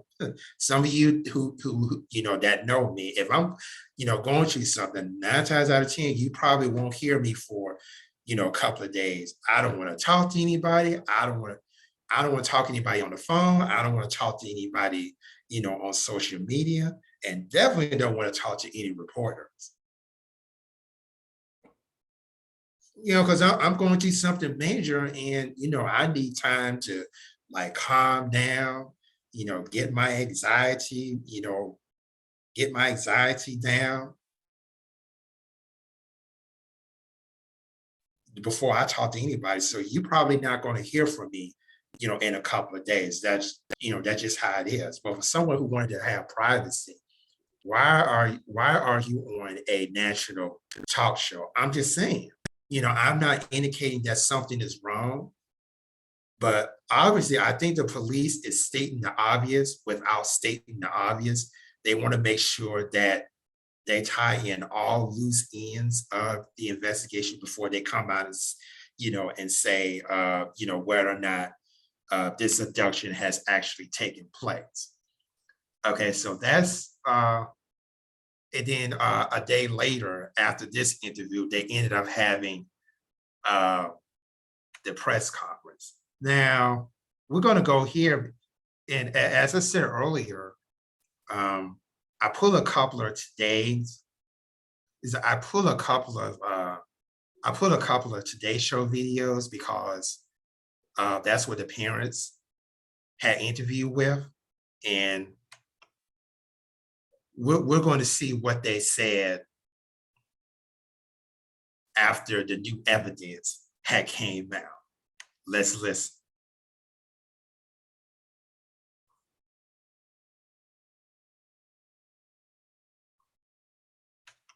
Law enforcement about the case of Alabama woman Carlee Russell. The investigation captured national attention as the community searched for the 25-year-old nursing student for days. This after she pulled over when she said she saw a toddler alone on the side of a highway Thursday. Russell called 911 and then vanished. Her vehicle's unlocked, running. Now, police say there was no evidence of a toddler abandoned in the area, adding, nor did we receive any additional calls about a toddler walking down the interstate, despite numerous vehicles passing through that area. The Hoover Police Department also writing in a statement that before her disappearance, Russell picked up snacks from a local Target. Those snacks were not found at the scene. The Russell's belongings, phone, and wig were left behind. Russell returned on foot Saturday night. Her parents describing her arrival to NBC News' Priscilla Thompson earlier this week. She was not in a good state, so we had to stand back and let medical professionals work with her. But they declined to go into more detail. And can you tell me what happened Saturday night? Did you just get a knock at the door? Anything leading to the case itself, we can't discuss that. Police now say surveillance video shows Russell walking down the sidewalk alone, adding, when first responders arrived on scene, they found Miss Russell conscious and speaking. She was later treated and released from a local hospital. Russell's employer, the Woodhouse Spa Birmingham, saying overnight in a statement it was turning over everything it's uncovered to police. The mystery around the dramatic disappearance deepening as the investigation continues. Which after there's another video I want to show you, from the Today Show, and I think this has to do with their response or their analysis of the press conference. And so far, we have not heard from Carlee Russell about what happened, only from her parents. We do know, guys, that police interviewed her briefly at the hospital, but part of their statement, they said they're waiting for her to be made available for a more detailed account. Willie? All right, Sam, thank you very much.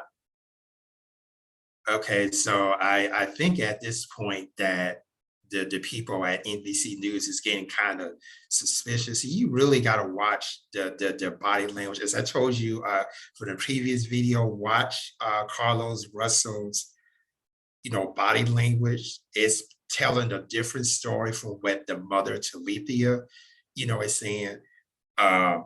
I want to give you a disclaimer. It does not necessarily mean that I said that she is guilty of a crime, guilty of a crime.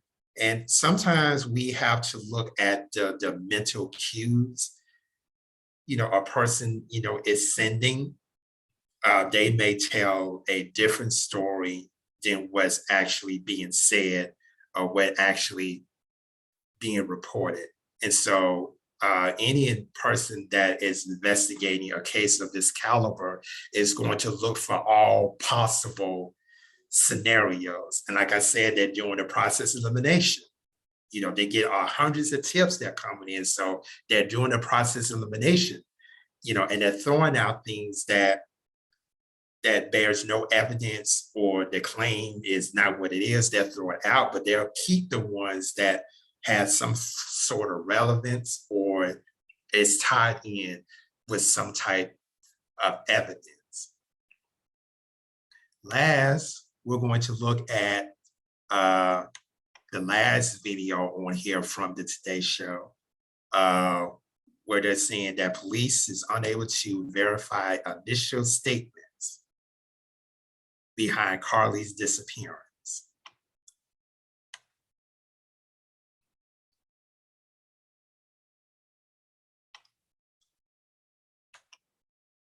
In the case of Carlee Russell, the 25-year-old nursing student whose disappearance for just over 48 hours led to a massive search effort, now prompting this conclusion from Hoover's police chief. We've been unable to verify most of Carlee's initial statement. Where do you think she went, and how would you characterize what happened here? That's the $100 question. Investigators playing Russell's 911 call about a missing toddler right before her disappearance.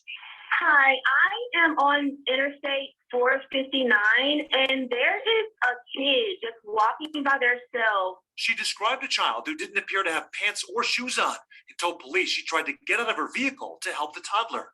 Except the chief says, according to cell phone data, she drove 600 yards while talking to the 911 operator. She was traveling. One of the things I want to point out is that like, even though that you delete your data from your phone or your computer, law enforcement investigators have a way of gathering, that information, because some of that information, it doesn't necessarily go away. It's stored in the cloud. And the only way that you'll be able to really get rid of it is that you can get some software to where you can not only wipe your computer clean. The military, they have a Department of Defense mechanism in place to where you can totally get rid of your data, or you can shred it to the point that if I download a recovery software, I'm not going to be able to recover it no matter how hard I try. I'm not suggesting that y'all go and commit a crime and then y'all do that. I'm not advocating for that. I'm just letting you know, I'm a computer expert. That's what some people, do when they want to try to wipe out data so they won't incriminate themselves. That's one of the things that they do. Again, I don't advocate for that. I don't condone that, but that's what some people do when they're trying to conceal or hide evidence. That's one of the things that they do. Now, so I truly believe that the folks at NBC and all these national outlets, they are really getting deep into scenarios in the case that is based on facts. One of those, another one of those is News Nation. And so now, everybody's saying, we prayed for her, we did all these things, she's home, but now we have questions. And so it started in Hoover, in the community that she's, at, and now it pretty much sped, nationwide, not just Birmingham, not just Alabama, but but nationwide, because this story has hit nationwide. Now people are searching, they're looking for answers. Okay, this is not a video, this is actually an article from we got it. Verifying the story of a nursing student who says she was abducted. Carlee Russell says she saw a toddler walking across the highway when she stopped to help and called 911. Then claimed she was abducted by a man in the woods. News Nation's Brooke Schaefer has been following this investigation closely. So Brooke, a lot of twists and turns here. What are police saying at this hour? Well, Kelly, police in Hoover, Alabama are still investigating what happened in those 49 hours that Carlee Russell was missing. This was taking place on Thursday, July 20th, a day after the Hoover Police Department had their press conference. But at the same time, there is a growing frustration for some people in that Alabama community. People who spent 2 days searching for the 25-year-old nursing student. She vanished last week, as you mentioned, reportedly after seeing a child on the side of the highway. Her disappearance prompted a multi-state search with law enforcement, family, friends, even strangers. It gained national attention, but now police are casting doubt on Russell's claims she was kidnapped. And based on the evidence that the police have, presented, I can understand that not only the police department are doubtful as to what happened, but the people in the community and, all of those who were directly or indirectly involved, whether you in central Alabama and, and they said it was like a couple of states, as well. That was also part of the search, because you may never know if she was kidnapped and there was human trafficking involved. More than likely she would end up in another state. So other states like Tennessee and Georgia was also on alert, as well. And so it is understandable that after the information came out on Wednesday, that people are going to have questions. They're skeptical. Ooh, pretty colors. Bus reviews, is it on? They're skeptical and things of that nature. I mean, I can understand that as well. I'm gonna let this ad play through, but I can understand where people are coming from for that. People are going to have questions. It's kind of like our logical mind, at work, they want to know what happened. And, and in terms of that, I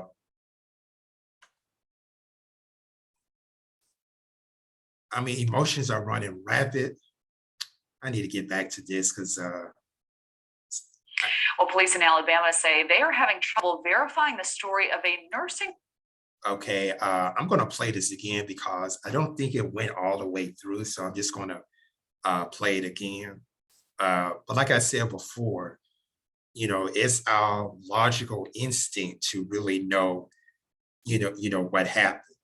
And then you got some people that just being, nosy. They're not really trying to figure out what happened. They just try to throw stones, whatever they can. But there are people out there who, are legitimately concerned and they have questions. I know I am mind boggled, myself as to, what really happened, based on the evidence, that's being presented. I'm like, did this really happen? What actually, happened? And so those are legitimate concerns, especially those who have invested resources, their time, into, making sure that Carlee did come home safely. So it's legitimate, trust me. Student who says she was abducted. Carlee Russell says she saw a toddler walking across the highway when she stopped to help and called 911. Then claimed she was abducted by a man in the woods. News Nation's Brooke Schaefer has been following this investigation closely. So Brooke, a lot of twists and turns here. What are police saying at this hour? Well, Kelly, police in Hoover, Alabama are still investigating what happened in those 49 hours that Carlee Russell was missing. But at the same time, there is a growing frustration for some people in that Alabama community. People who spent 2 days searching for the 25-year-old nursing student. She vanished last week, as you mentioned, reportedly after seeing a child on the side of the highway. Her disappearance prompted a multi-state search with law enforcement, family, friends, even strangers. It gained national attention, but now police are casting doubt on Russell's claims she was kidnapped. And detectives said they have actually no evidence that child she called 911 about even exists. At first I was hopeful, but later on I became very disappointed because everybody came together for a good cause in the community to work together to find Carlee. And now that the facts have come out and Facebook speculation, it seems that. And it is running rapid. I tell you, she is not lying. The speculations and the memes and the jokes, they are coming out of the woodwork. Now, some of these things I do not condone, but it's reality when people are, casting doubt that these things are going to happen. This is not truthful at all. And so it's just great disappointment. It's a lot of questions going on in my head, thinking why or how or, it's. And again, I said before that it's commonly natural for our logical side to come out like we really want to know what happened. It's a crazy world out there. So it's like to have people praying about certain situations and find out that it's not what they were praying for. So people who live near Hoover, Alabama, where this all happened, of course, grateful that Carlee Russell is back home safe with her family. But they fear now what this case will do to other missing persons cases in the future. And we should mention, we did try reaching out to Carlee's parents, both by phone and over text message. We haven't heard back. Kelly? Understood. Certainly happy that she's home. So Brooke, could Carlee Russell face any charges for this?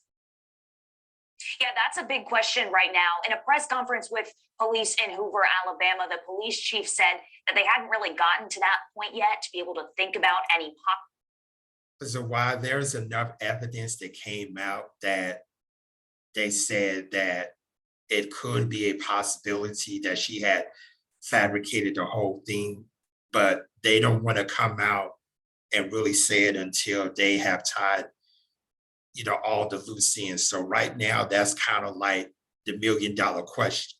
But in cases like this, if it was fabricated, she could face some charges.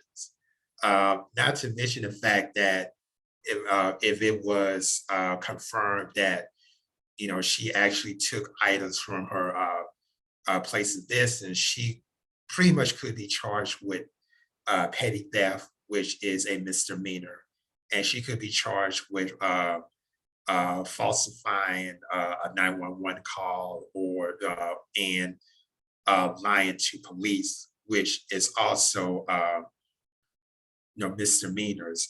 It could carry either some sort of fine, which would probably be minimal, or jail time, which is probably be minimal. It just all depends on whether or not the Hoover Police Department is going to charge her and what the prosecution, how they're going, what their direction that they're going to take on the case would determine what type of consequences that Carlee is going to face if, in fact, it was confirmed that she fabricated the whole thing. Possible charges, but we did speak with an attorney about this case, and he told us that Carlee Russell could face a slew of charges for falsifying her story. There could also be some civil penalties for the amount of money and resources spent trying to find her. At this point, though, police also saying that they have tried speaking once again with Carlee Russell. Her parents, though, declining that request, saying that she is still too traumatized and not ready to talk. Okay, and we're actually going to the attorney that they're referring to is Eric Guster from the Guster Law Firm in Birmingham. And he has been on several media outlets, local and national. He is an attorney, a legal analyst, so he does have numerous of years of experience, and analyzing all sorts of legal matters, including this one. So we're going to turn our attention to that.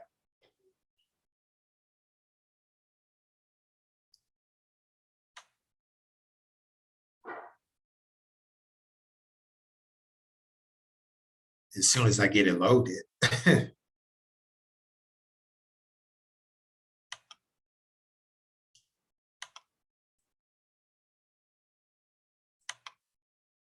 Tonight, police in Alabama are combing through the Twitter feed of the 25-year-old woman who went missing for 2 days.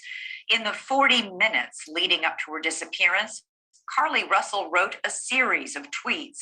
One read, "Today was a great day." Another, "Yeah, I want a family now." About 15 minutes after that last tweet, she called 911 and let me just stop right there for a moment.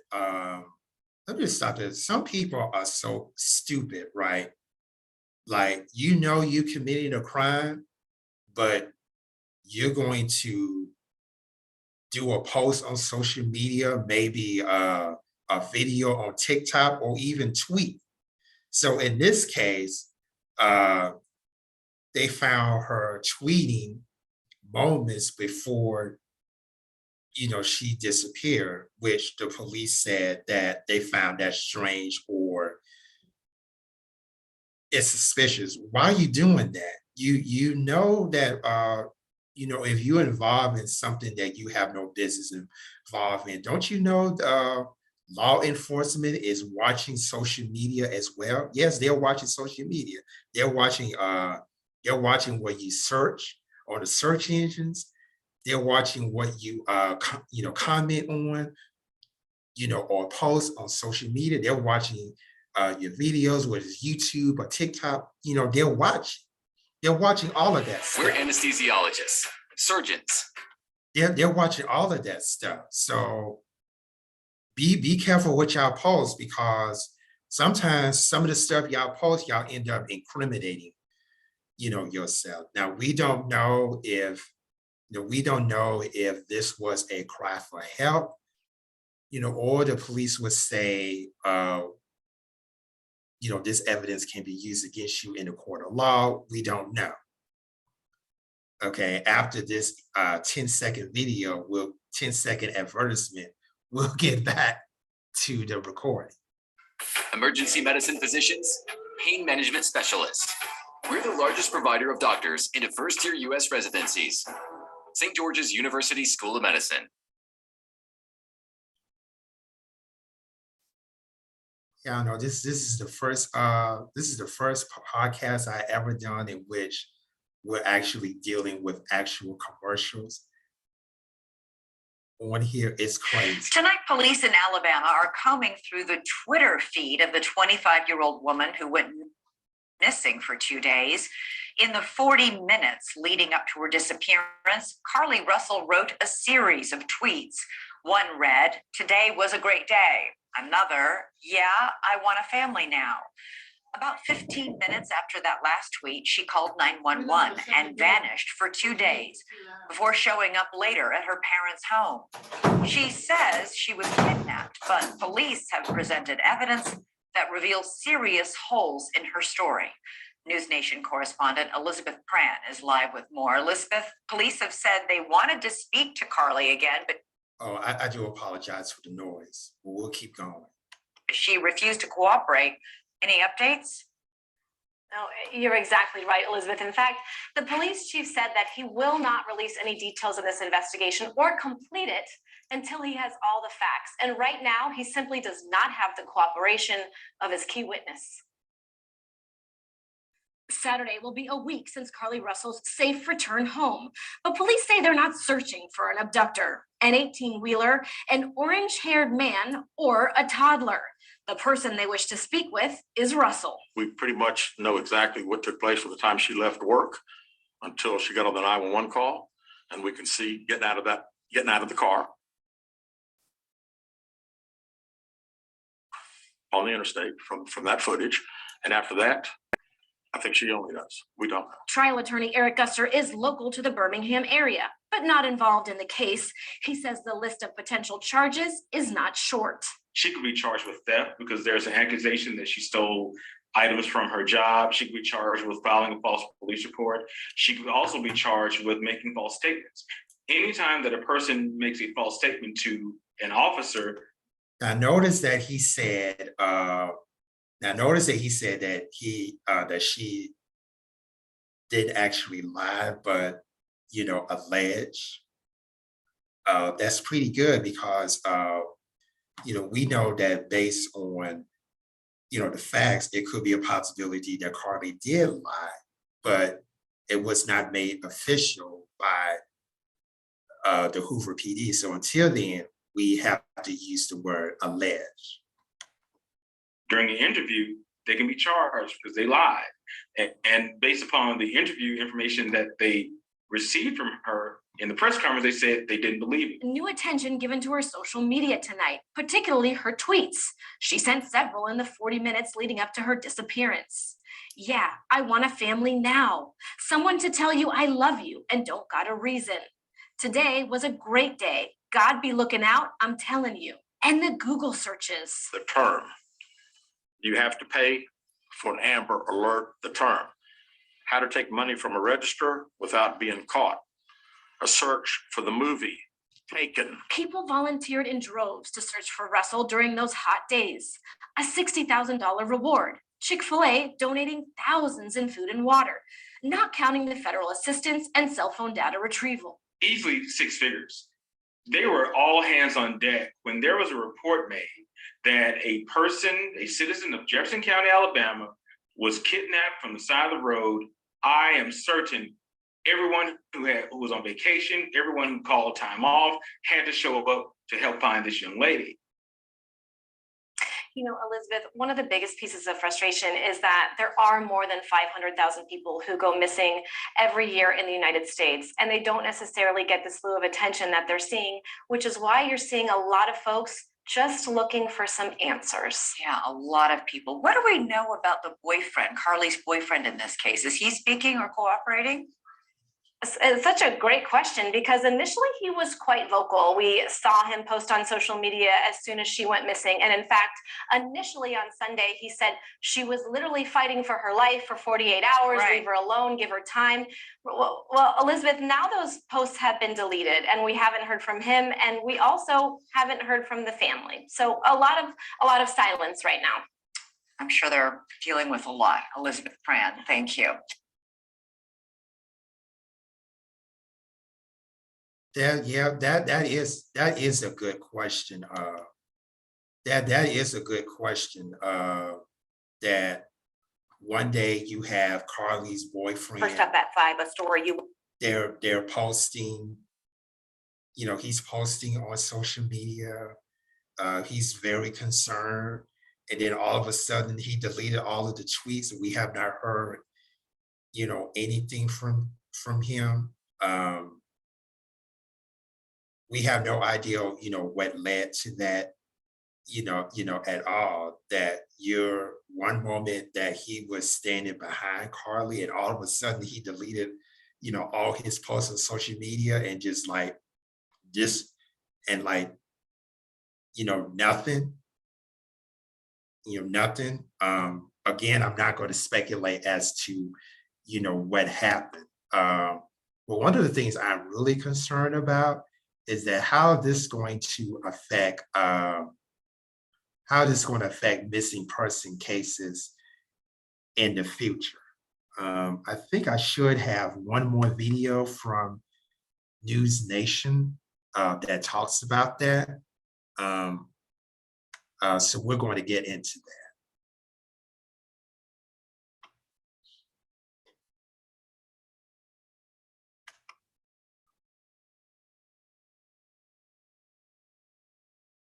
Joining me now again is Eric Guster, an attorney based in Alabama, where Carlee Russell went missing. He's been following this story closely. Thanks for coming back on the program. Appreciate it. So what do you make of the comments by those various women on social media talking about, you know, what a setback this is for people who do want to put missing Black people, Black women front and center when needed? The fight for equality is an ongoing fight, Dan, and so many of us want to be treated equally in all aspects. And those women are right. There is a deep fear, including in myself, that when someone is really missing, that the same type of effort and is put into place for that. People remember long-term things like this. People remember someone who lied. People remember someone who deceived. And the next time that it actually happens, that a person is truly missing, there will be a level of doubt, even subconsciously, of the people who may be investigated. And there were racial sensitivities here, right? I mean, the allegation that she made was that it was a white person who abducted her, correct? Yeah, she made the allegation that it was a white man with orange hair and a bald spot, and a woman she couldn't identify the race. That was the weirdest press conference I've ever seen in my life. Just the details that came out of what she said, and even to this day, right now, she has not come forward. She has not talked to police, and she's not cooperated. So it's very bizarre. But if you were her lawyer at this point, you'd probably be telling her not to talk, right? I mean, as a lawyer. As a lawyer, you tell her not to talk, but you also have the right to have representatives. Yeah. I've had clients that I have said, I will do the talking for you because what I say can't be held and can't be used against you. I can tell the public you're sorry for what you did. I can tell the police we're sorry for what happened and go and try to work. That's right. You're e-signing. I don't know what to do with this feeling. Yeah, you do. All hands meeting! Listen up! You've been drowning in paperwork. That ends today!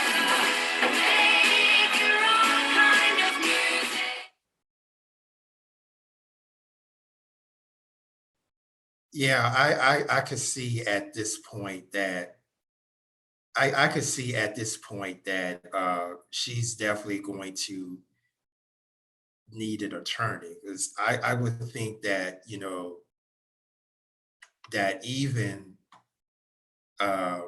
Work something out where you won't have to serve jail time and you can do community service and won't be really punished with a hammer on you. But they have done nothing.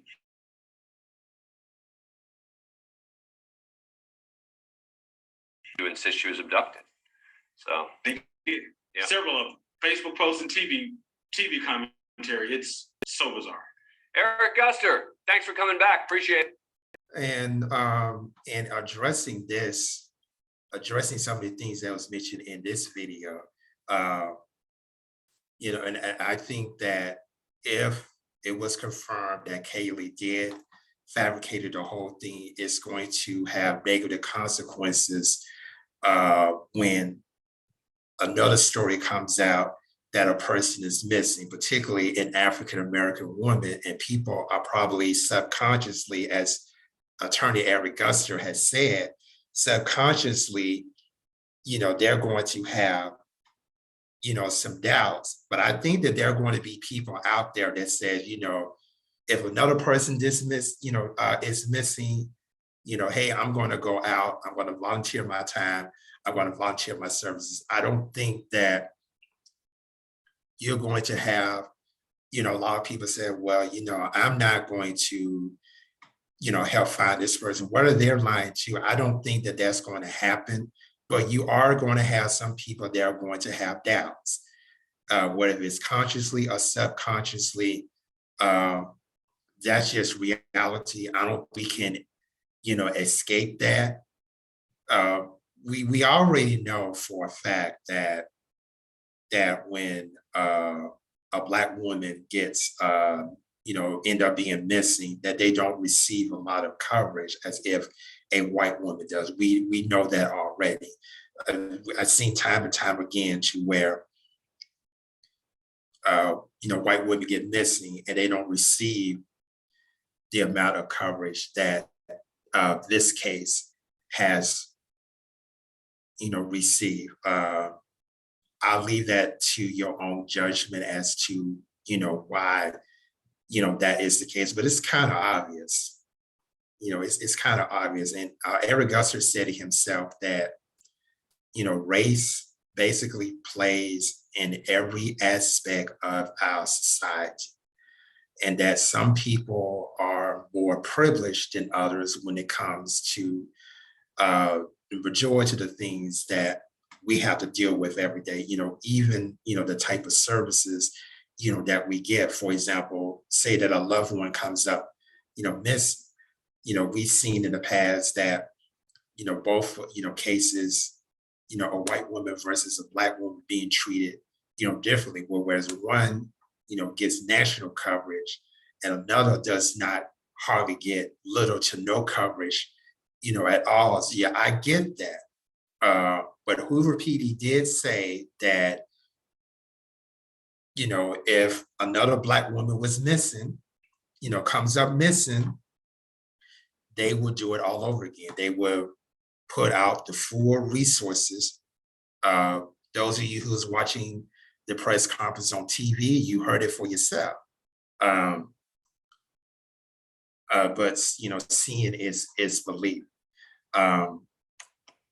Seeing is believing. I wish it wasn't the case. I wish everyone, there are missing, which, they already mentioned that over 500,000 people, have been missing in recent time. But a lot of them does not get the full coverage, as obviously you see here. And keeping it up with that, I'm going to turn to a local article, here, in which attorney Eric Guster, he goes into a deeper analysis, of this case. I think video is going to pop up, or I think video is going to pop up here, or I'll just read to you what this article is talking about. Okay, oh, there we go. Okay, so this is from, WVTM 13, and I don't see a date on here. Okay, this was actually updated as 12:24 p.m. Central Daylight Time on today.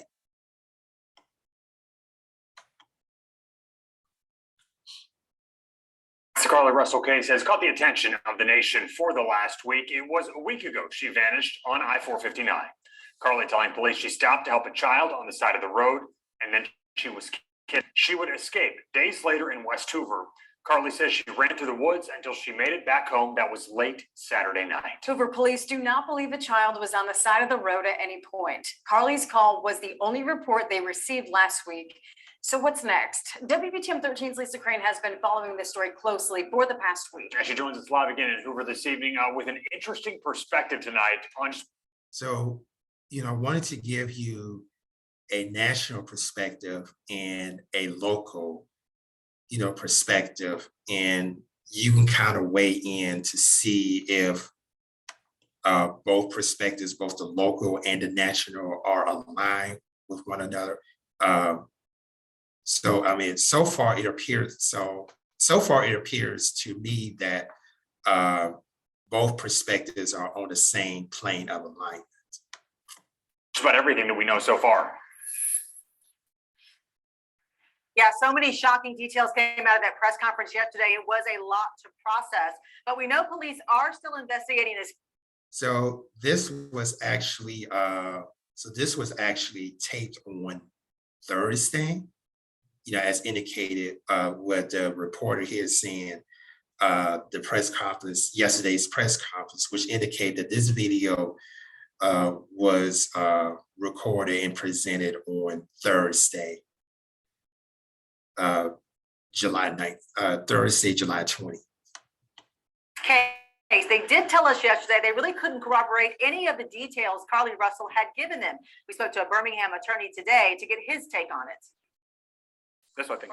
Aaron, And normally, like I said earlier, is that, anytime that you have tips that are coming in, the police investigators will check out that tip for validity and relevance. Does not matter how big or how small it is, they check everything out. So when it comes to an investigation like this, nothing is off limits. Guster spent years as a criminal defense attorney. He says, like the rest of the country, he was pulled into the Carlee Russell case. He says while police didn't come out and say it at the press conference, the message was clear. She said she was kidnapped and the kidnapping didn't happen. Our citizens are safe. There's not a kidnapper out there. So they use every... So mine for you, though, that this is Eric Guster's analysis of the case, and it has not been obvious, it has not been confirmed officially by the Hoover Police Department. Just want to throw that disclaimer out there, in case someone said, Eric, what Eric is saying, Mr. Guster is saying is true. Is it not true? He's an analyst. That's what analysts, do. And so we have to wait until it's official.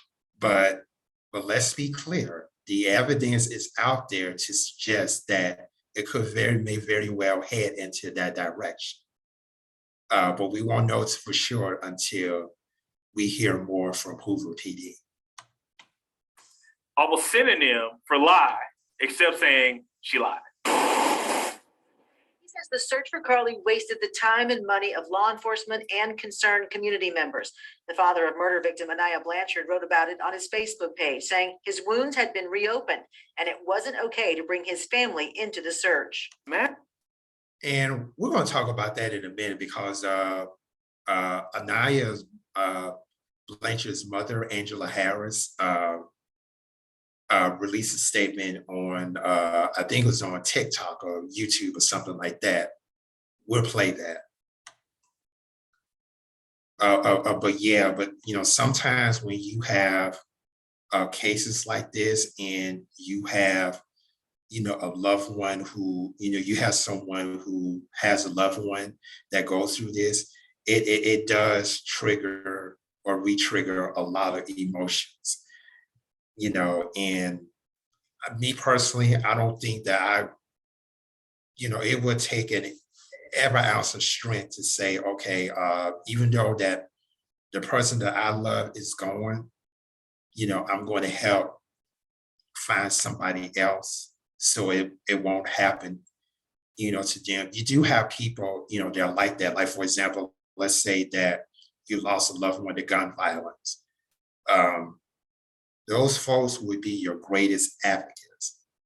So I commend Angela for being an advocate for human trafficking, abduction, and all those things, because it really shows, her empathetic and caring, nature, even though, even though her daughter experienced it and then come back.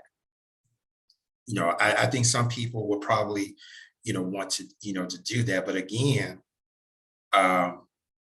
if you've ever been in a situation like this, or you lost someone to gun violence, or you've been directly affected by a traumatic event, I believe that those folks would be your greatest advocates, in the, fight to address those issues.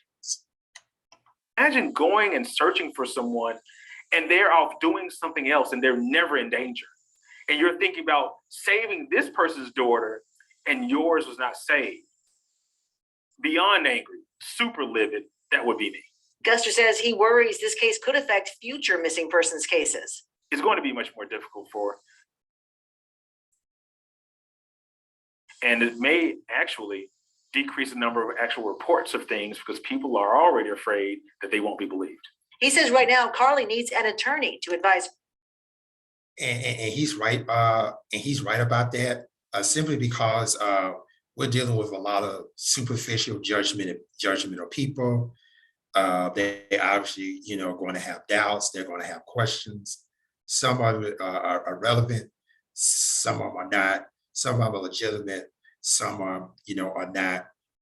But overall, and I've seen for myself how superficial, how judgmental people can be. And we already started to see, if not already, people throwing rocks at her. Already. Now, if it's turned out the way that I hope it didn't turn out, she should be accountable? Absolutely. She should absolutely be held accountable for her actions. But I always believe that after a person is being rebuked or corrected or being held accountable, that person should be restored. And even that, because people can't change it, even at that, we're constantly reminded of the bad stuff that we do, more so than the good stuff that we do. And that can't be good. That can't be good. Let's say that the person has served their time. They're remorseful, they're sorry, all those things. Some of us would just bring that back up. Something to remind, I remember you used to do this, I remember you used to do that. You're not even giving that person time to be, restored. Now that I do not condone. I do not condone the fact that people are throwing stones, at her, regardless of what happened here. I do not agree with that. But what I do agree is that there needs to be a balance between accountability and restoration. There needs to be a balance between rebuking and correcting someone and then offering grace and mercy. That's just me. This is on Facebook Live, so you can tell me what you think about that and anything else that I have said. It's her on how to respond to police. If I was Carlee's attorney, I would speak for her. I would not allow her to speak to the police because anything she says can and will be used against her. I would speak for her. I would go to the mayor. I would go to the police chief and figure out if there's something we.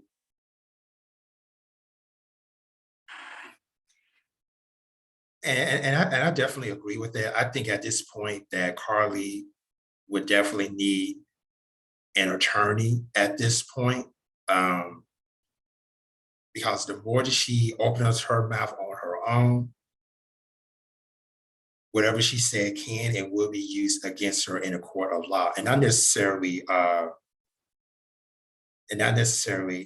an attorney. If attorney says something, it may not be the case. But if she goes out on her own and says something, then pretty much what she can really incriminate herself.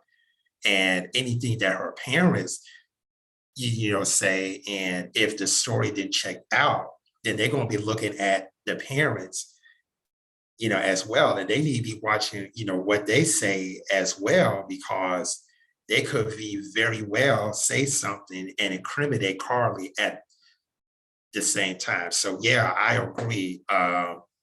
At this point, Carlee definitely needs an attorney. And so, which the good news is that according to Hoover Police, there is no immediate threat to the public. So that part we don't have to worry about. I do have an article here. In several of the articles that I read, and you heard it for yourself, that Hoover PD said that they got some strange stuff that's coming out of this press conference. So let's go and discover what are the 5 strange things that came from Hoover Police press conference. And again, we're not going to go through the press conference again. If you want to actually watch it, you can go back in the time and watch it. But we're going to go through the 5 strange things that came from that press conference. Number 1, she said she was kidnapped, fed, photographed, and escaped in walking distance of her home. That's number 1. This is what she told police. She described the guy, as a white man with orange hair and a bald spot that emerged from the trees near I-459 and pulled her into an 18-wheeler into the embankment at mile marker 11 near exit 10. And that she was blindfolded.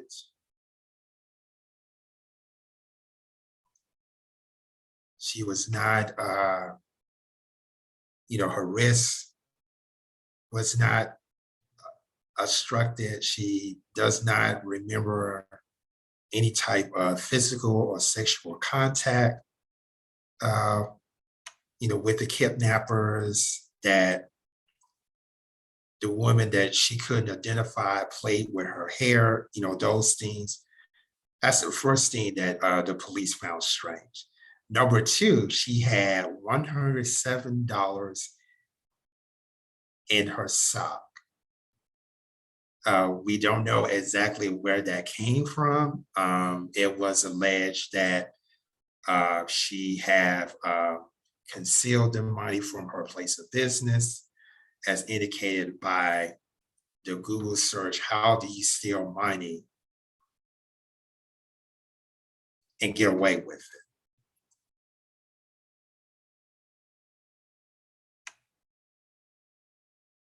They're not able to speak to her, on that, at one time, but they did say they found, that's strange. Number 3, a stolen roll, toilet paper, and missing cheeses. The night she vanished, surveillance video from the spa where she worked at showed that Russell concealed a dark color roll, a roll of toilet paper, and other items belonging to the business prior to her departure. Russell then ordered food from Zakaki's at the Colonnades, and after picking that up, went to Target on US Highway 280, where she purchased granola bars, Cheez-It, crackers, snacks, and a drink. Police found that to be strange as well. Okay, number 4, she searched how to pay for Amber Alert, looked up the price for a one-way ticket from Birmingham to Nashville, and had also tweeted the movie Taken. It's starring Liam Nielsen. You probably remember him from the theatrical release of the A-Team story about him trying to recover his child from an abduction.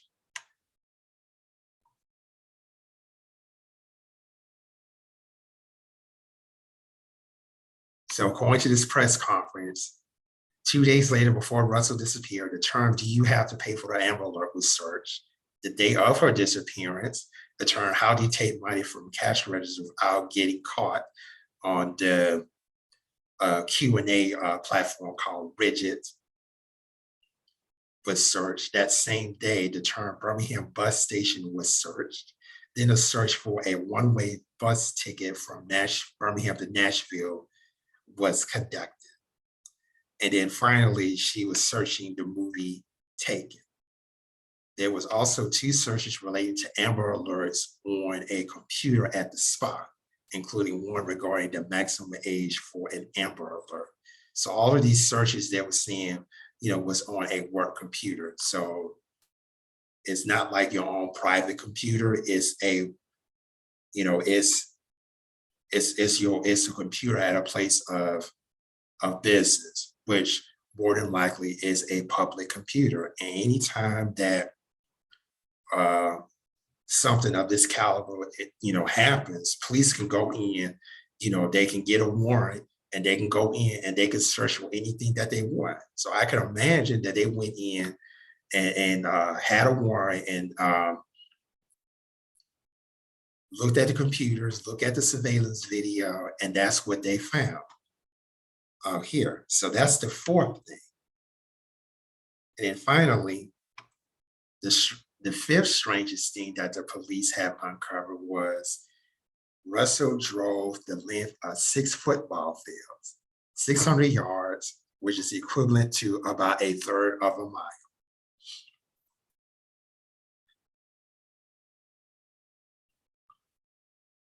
Russell reported that there was a toddler that was walking 6 football fields or 600 yards or a third of a mile, on the interstate, in which the police have found no evidence of a child being on I-459.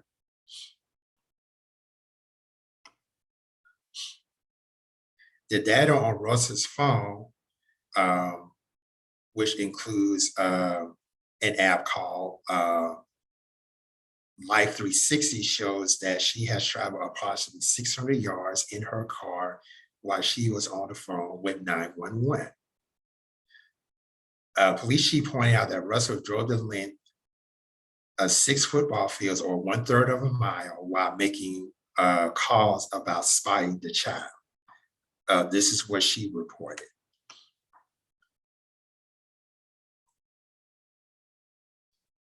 And then she says, so he found it very strange that you have a barefoot toddler to be 3 or 4 years old, traveling 6 football fields without getting midway, and crying, just moving on. I think that if there was, a 911 call in that instance, that you will probably hear the child, crying and screaming and what have you, because they'll be extremely scared. So those are the 5 things that the police found strange. And then this happened.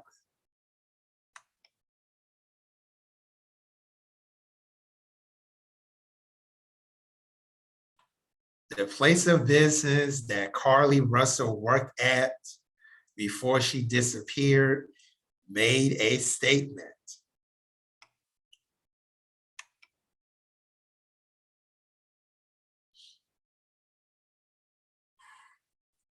All right, John, thank you very much. Now, this afternoon, Carlee Russell's employer, Woodhouse Spa Birmingham, released a statement about her disappearance. Now, they say the owner, C. Stewart Rome, says in part, their greatest concern has always been Carlee's well-being and safe return. Also that and that was everybody's concern. And that was everybody's concern as well. So, I mean, everybody is not cold and heartless. For the most part, the majority of the people that invested their time and resources were genuinely concerned, and they was willing to help in any way that they can. And they wanted to see her home safe and sound. employees were deeply impacted by what happened and are ecstatic with the news of Carlee's return home. And as they should be, if your coworkers are connected like that, and you have someone, traumatized in that way, or they disappeared in some way, of course you're going to be, concerned. I mean, I hope that is a natural instinct for someone, where your employees are so close. When something happens to one employee, everybody is affected. I hope I hope that is the truth in other cases. Rome also said they understand the investigation is sensitive and they don't want to release any details that could jeopardize that, and that leaks, both true and untrue, can have a devastating impact. Now, most of the questions. Yeah, check out Facebook and you see what I'm talking about.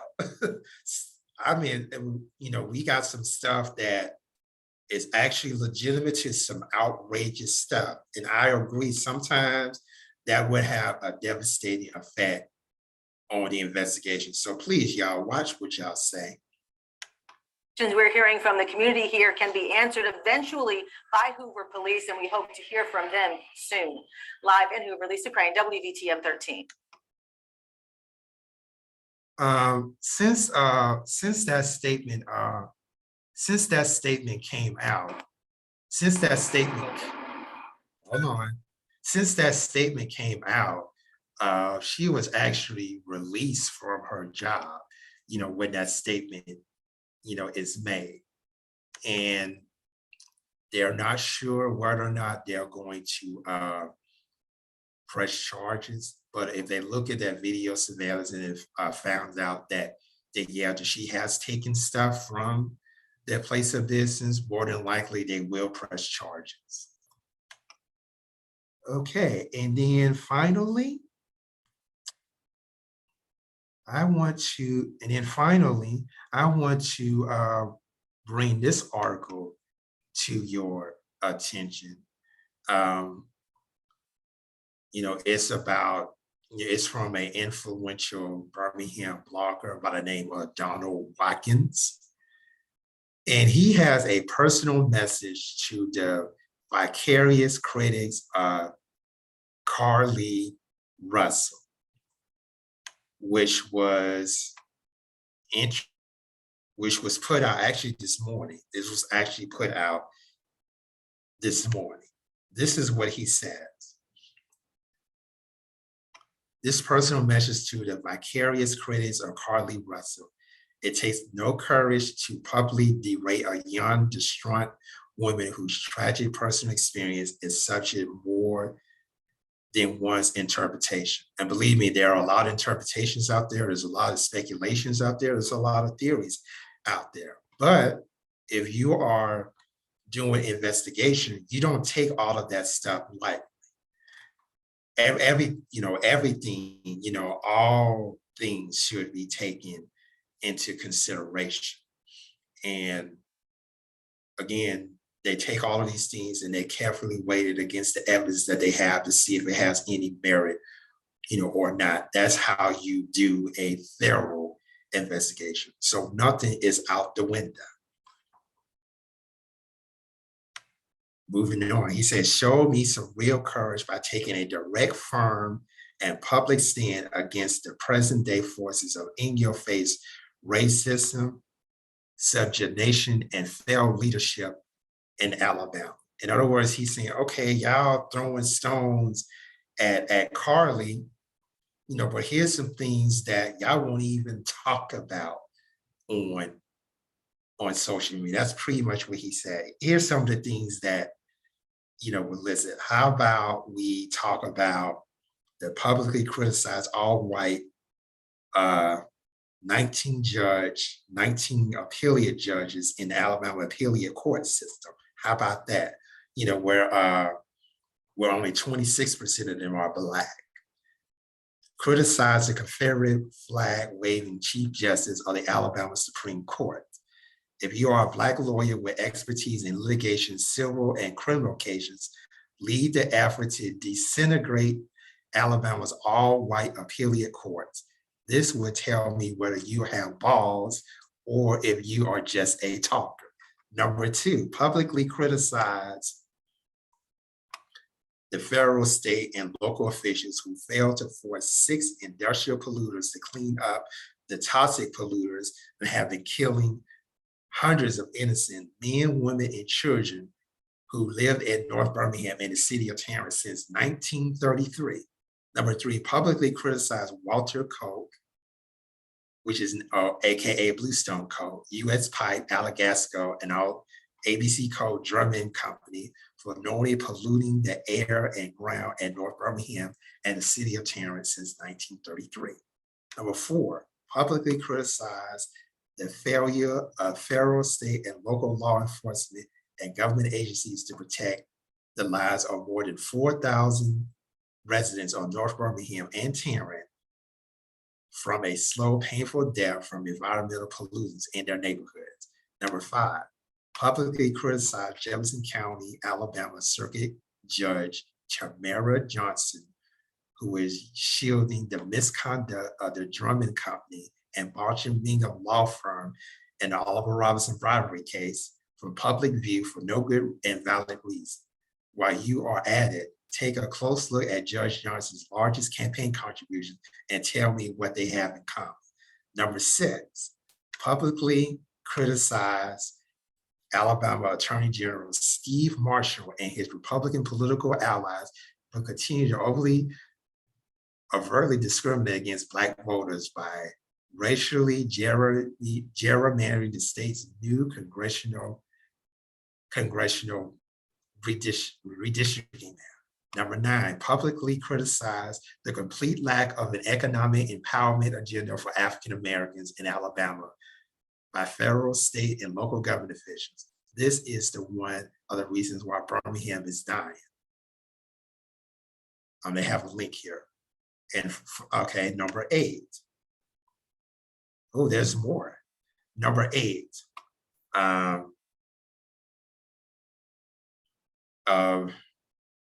There seems to be a backlash from him for the fact that that Black officials fought harder than ever before to save Birmingham Southern College, but have ignored the historical Black colleges and universities in the state of Alabama, particularly Miles College, Alabama State, and Alabama A&M. And he alleged that Birmingham Southern College is one of many entities that the Southern Company, Alabama Power, and all these industrial conglomerates reportedly rely upon to suppress the environmental justice right of the residents of North Birmingham and Tarrant. I think that's something that we need to look into.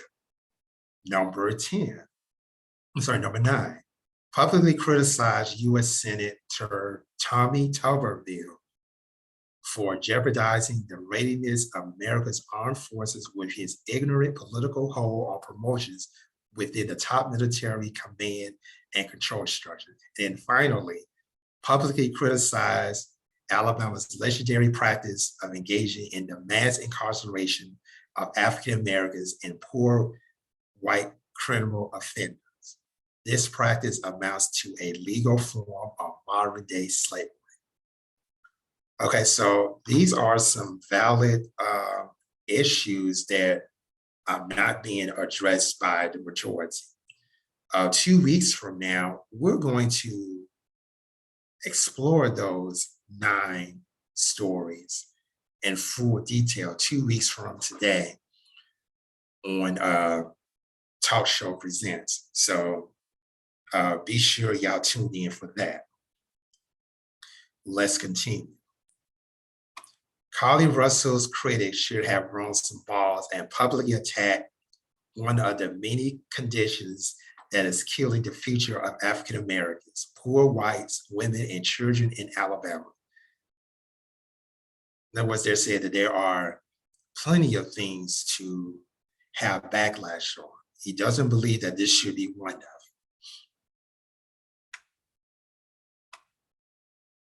He basically said that instead of throwing stones at Carlee, that we should be more concerned, about important issues such as civil rights, environmental justice, social justice, or constitutional rights in Alabama. For the most part, Carlee Russell's critics are spitball throwers and social media pundits. Now, I have to agree with that. I have to agree with that. Some of y'all who've been on social media definitely been throwing stones at her. And at the same time, you also have people on there who are legitimately concerned, legitimately upset, and they want answers. So you have 2 sides, of the coin. You just got to figure out which one is which. But I see what Mr. Watkins is going with this. The only target they are comfortable enough to publicly attack is a disgruntled young woman who needs our empathy, love, and support at this time. Yes, Carlee does need our empathy, love, and support. But if this case turned out to the fact that she lied and fabricated, then at the same time, she needs to be held accountable. Now, I personally believe that you have to have a balance between accountability and grace. That she needs to be held accountable for her actions, we also need to have an opportunity to where, okay, you're remorseful, you're sorry, you pay your debt to society. There should be a time for reconciliation and restoration. But some people are definitely not, like that. It's kind of like, in the Bible where the Pharisees, there's a story in the Bible where the Pharisees caught this woman in an act of adultery. And they probably manhandle her and drag her to Jesus. And it was like, well, the law of Moses, this woman has committed an act of adultery. And the law of Moses says we're to stone her to death. What do you think? So Jesus was like writing on the ground. We don't know what he wrote, not relevant. And then he looked up and said, okay, he who has not sinned, let him cast the first stone.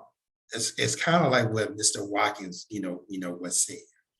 Instead of we're so bound on someone else's sin that we're not really concentrating on, our own. It's kind of like we hiding behind this to say, oh, I'm perfect. No, we're not. None of us are. And none of us probably would never be. But again, I get his point. But there has to be a balance between, having responsibility for your actions, being accountable, and for us to show empathy, love, and support. And, with so many people angry and disgusted and disappointed, it's going to be difficult, but I think it's going to, happen. I think it's going to play itself out. Reason why I want to put this article last, is because I engaged, not engaged, but I looked at this particular Facebook group with Carlee Russell's name on it. And on there, I seen a mixed bag of stuff. I seen where people ask legitimate questions. I seen where people are just joking. I seen where people are just throwing stones, at her. I seen a mixed bag of stuff. And I must say that while I applaud, I understand, that people are disgruntled, they're looking for answers. They're like, wait a minute, I thought this happened, and now this has happened. So I really want to know what happened, right? Okay, that's a legitimate concern. But to throw stones at her, and want to make a joke about this, listen, folks, an abduction, a kidnapping, and human trafficking is no laughing matter. We have over 500,000 people missing. It's real, and we want to joke about it. I can't condone that. I cannot condone that. And shame on y'all for whoever is doing it. Y'all need to stop that. If y'all really want to help, first of all, keep those comments to yourself. Especially you people that claim to be Christian. And definitely, especially you preachers and pastors who call yourself preachers and pastors, you going right along, with that mess. I'm calling you out. It is not right. It is definitely not Christ-like. How people are going to distinguish, us as Christians from the world if we continue to do what the world does? How does that separate us? Being Christ-like versus acting like the world. It doesn't, because you're going right along, with what they're doing. And I am calling you out. You need to repent. You need to repent and ask God for forgiveness and stop doing that. I don't care if you have to stay off of social media. Stop doing that.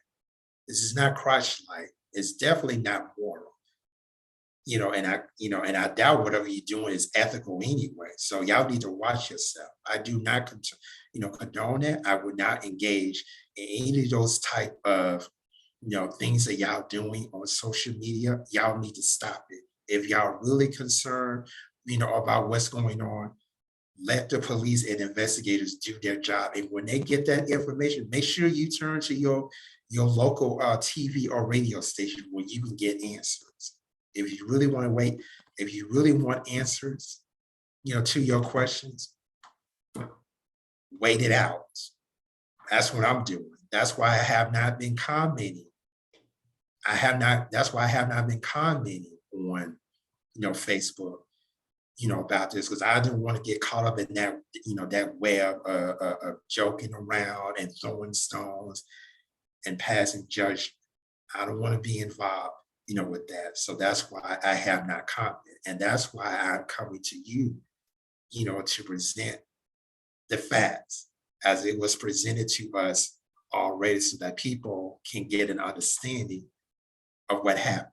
Now, in conclusion, what's going to happen from this point? Well, we know that the Hoover police investigation is ongoing. At this time, we do not have any new details, in the investigation.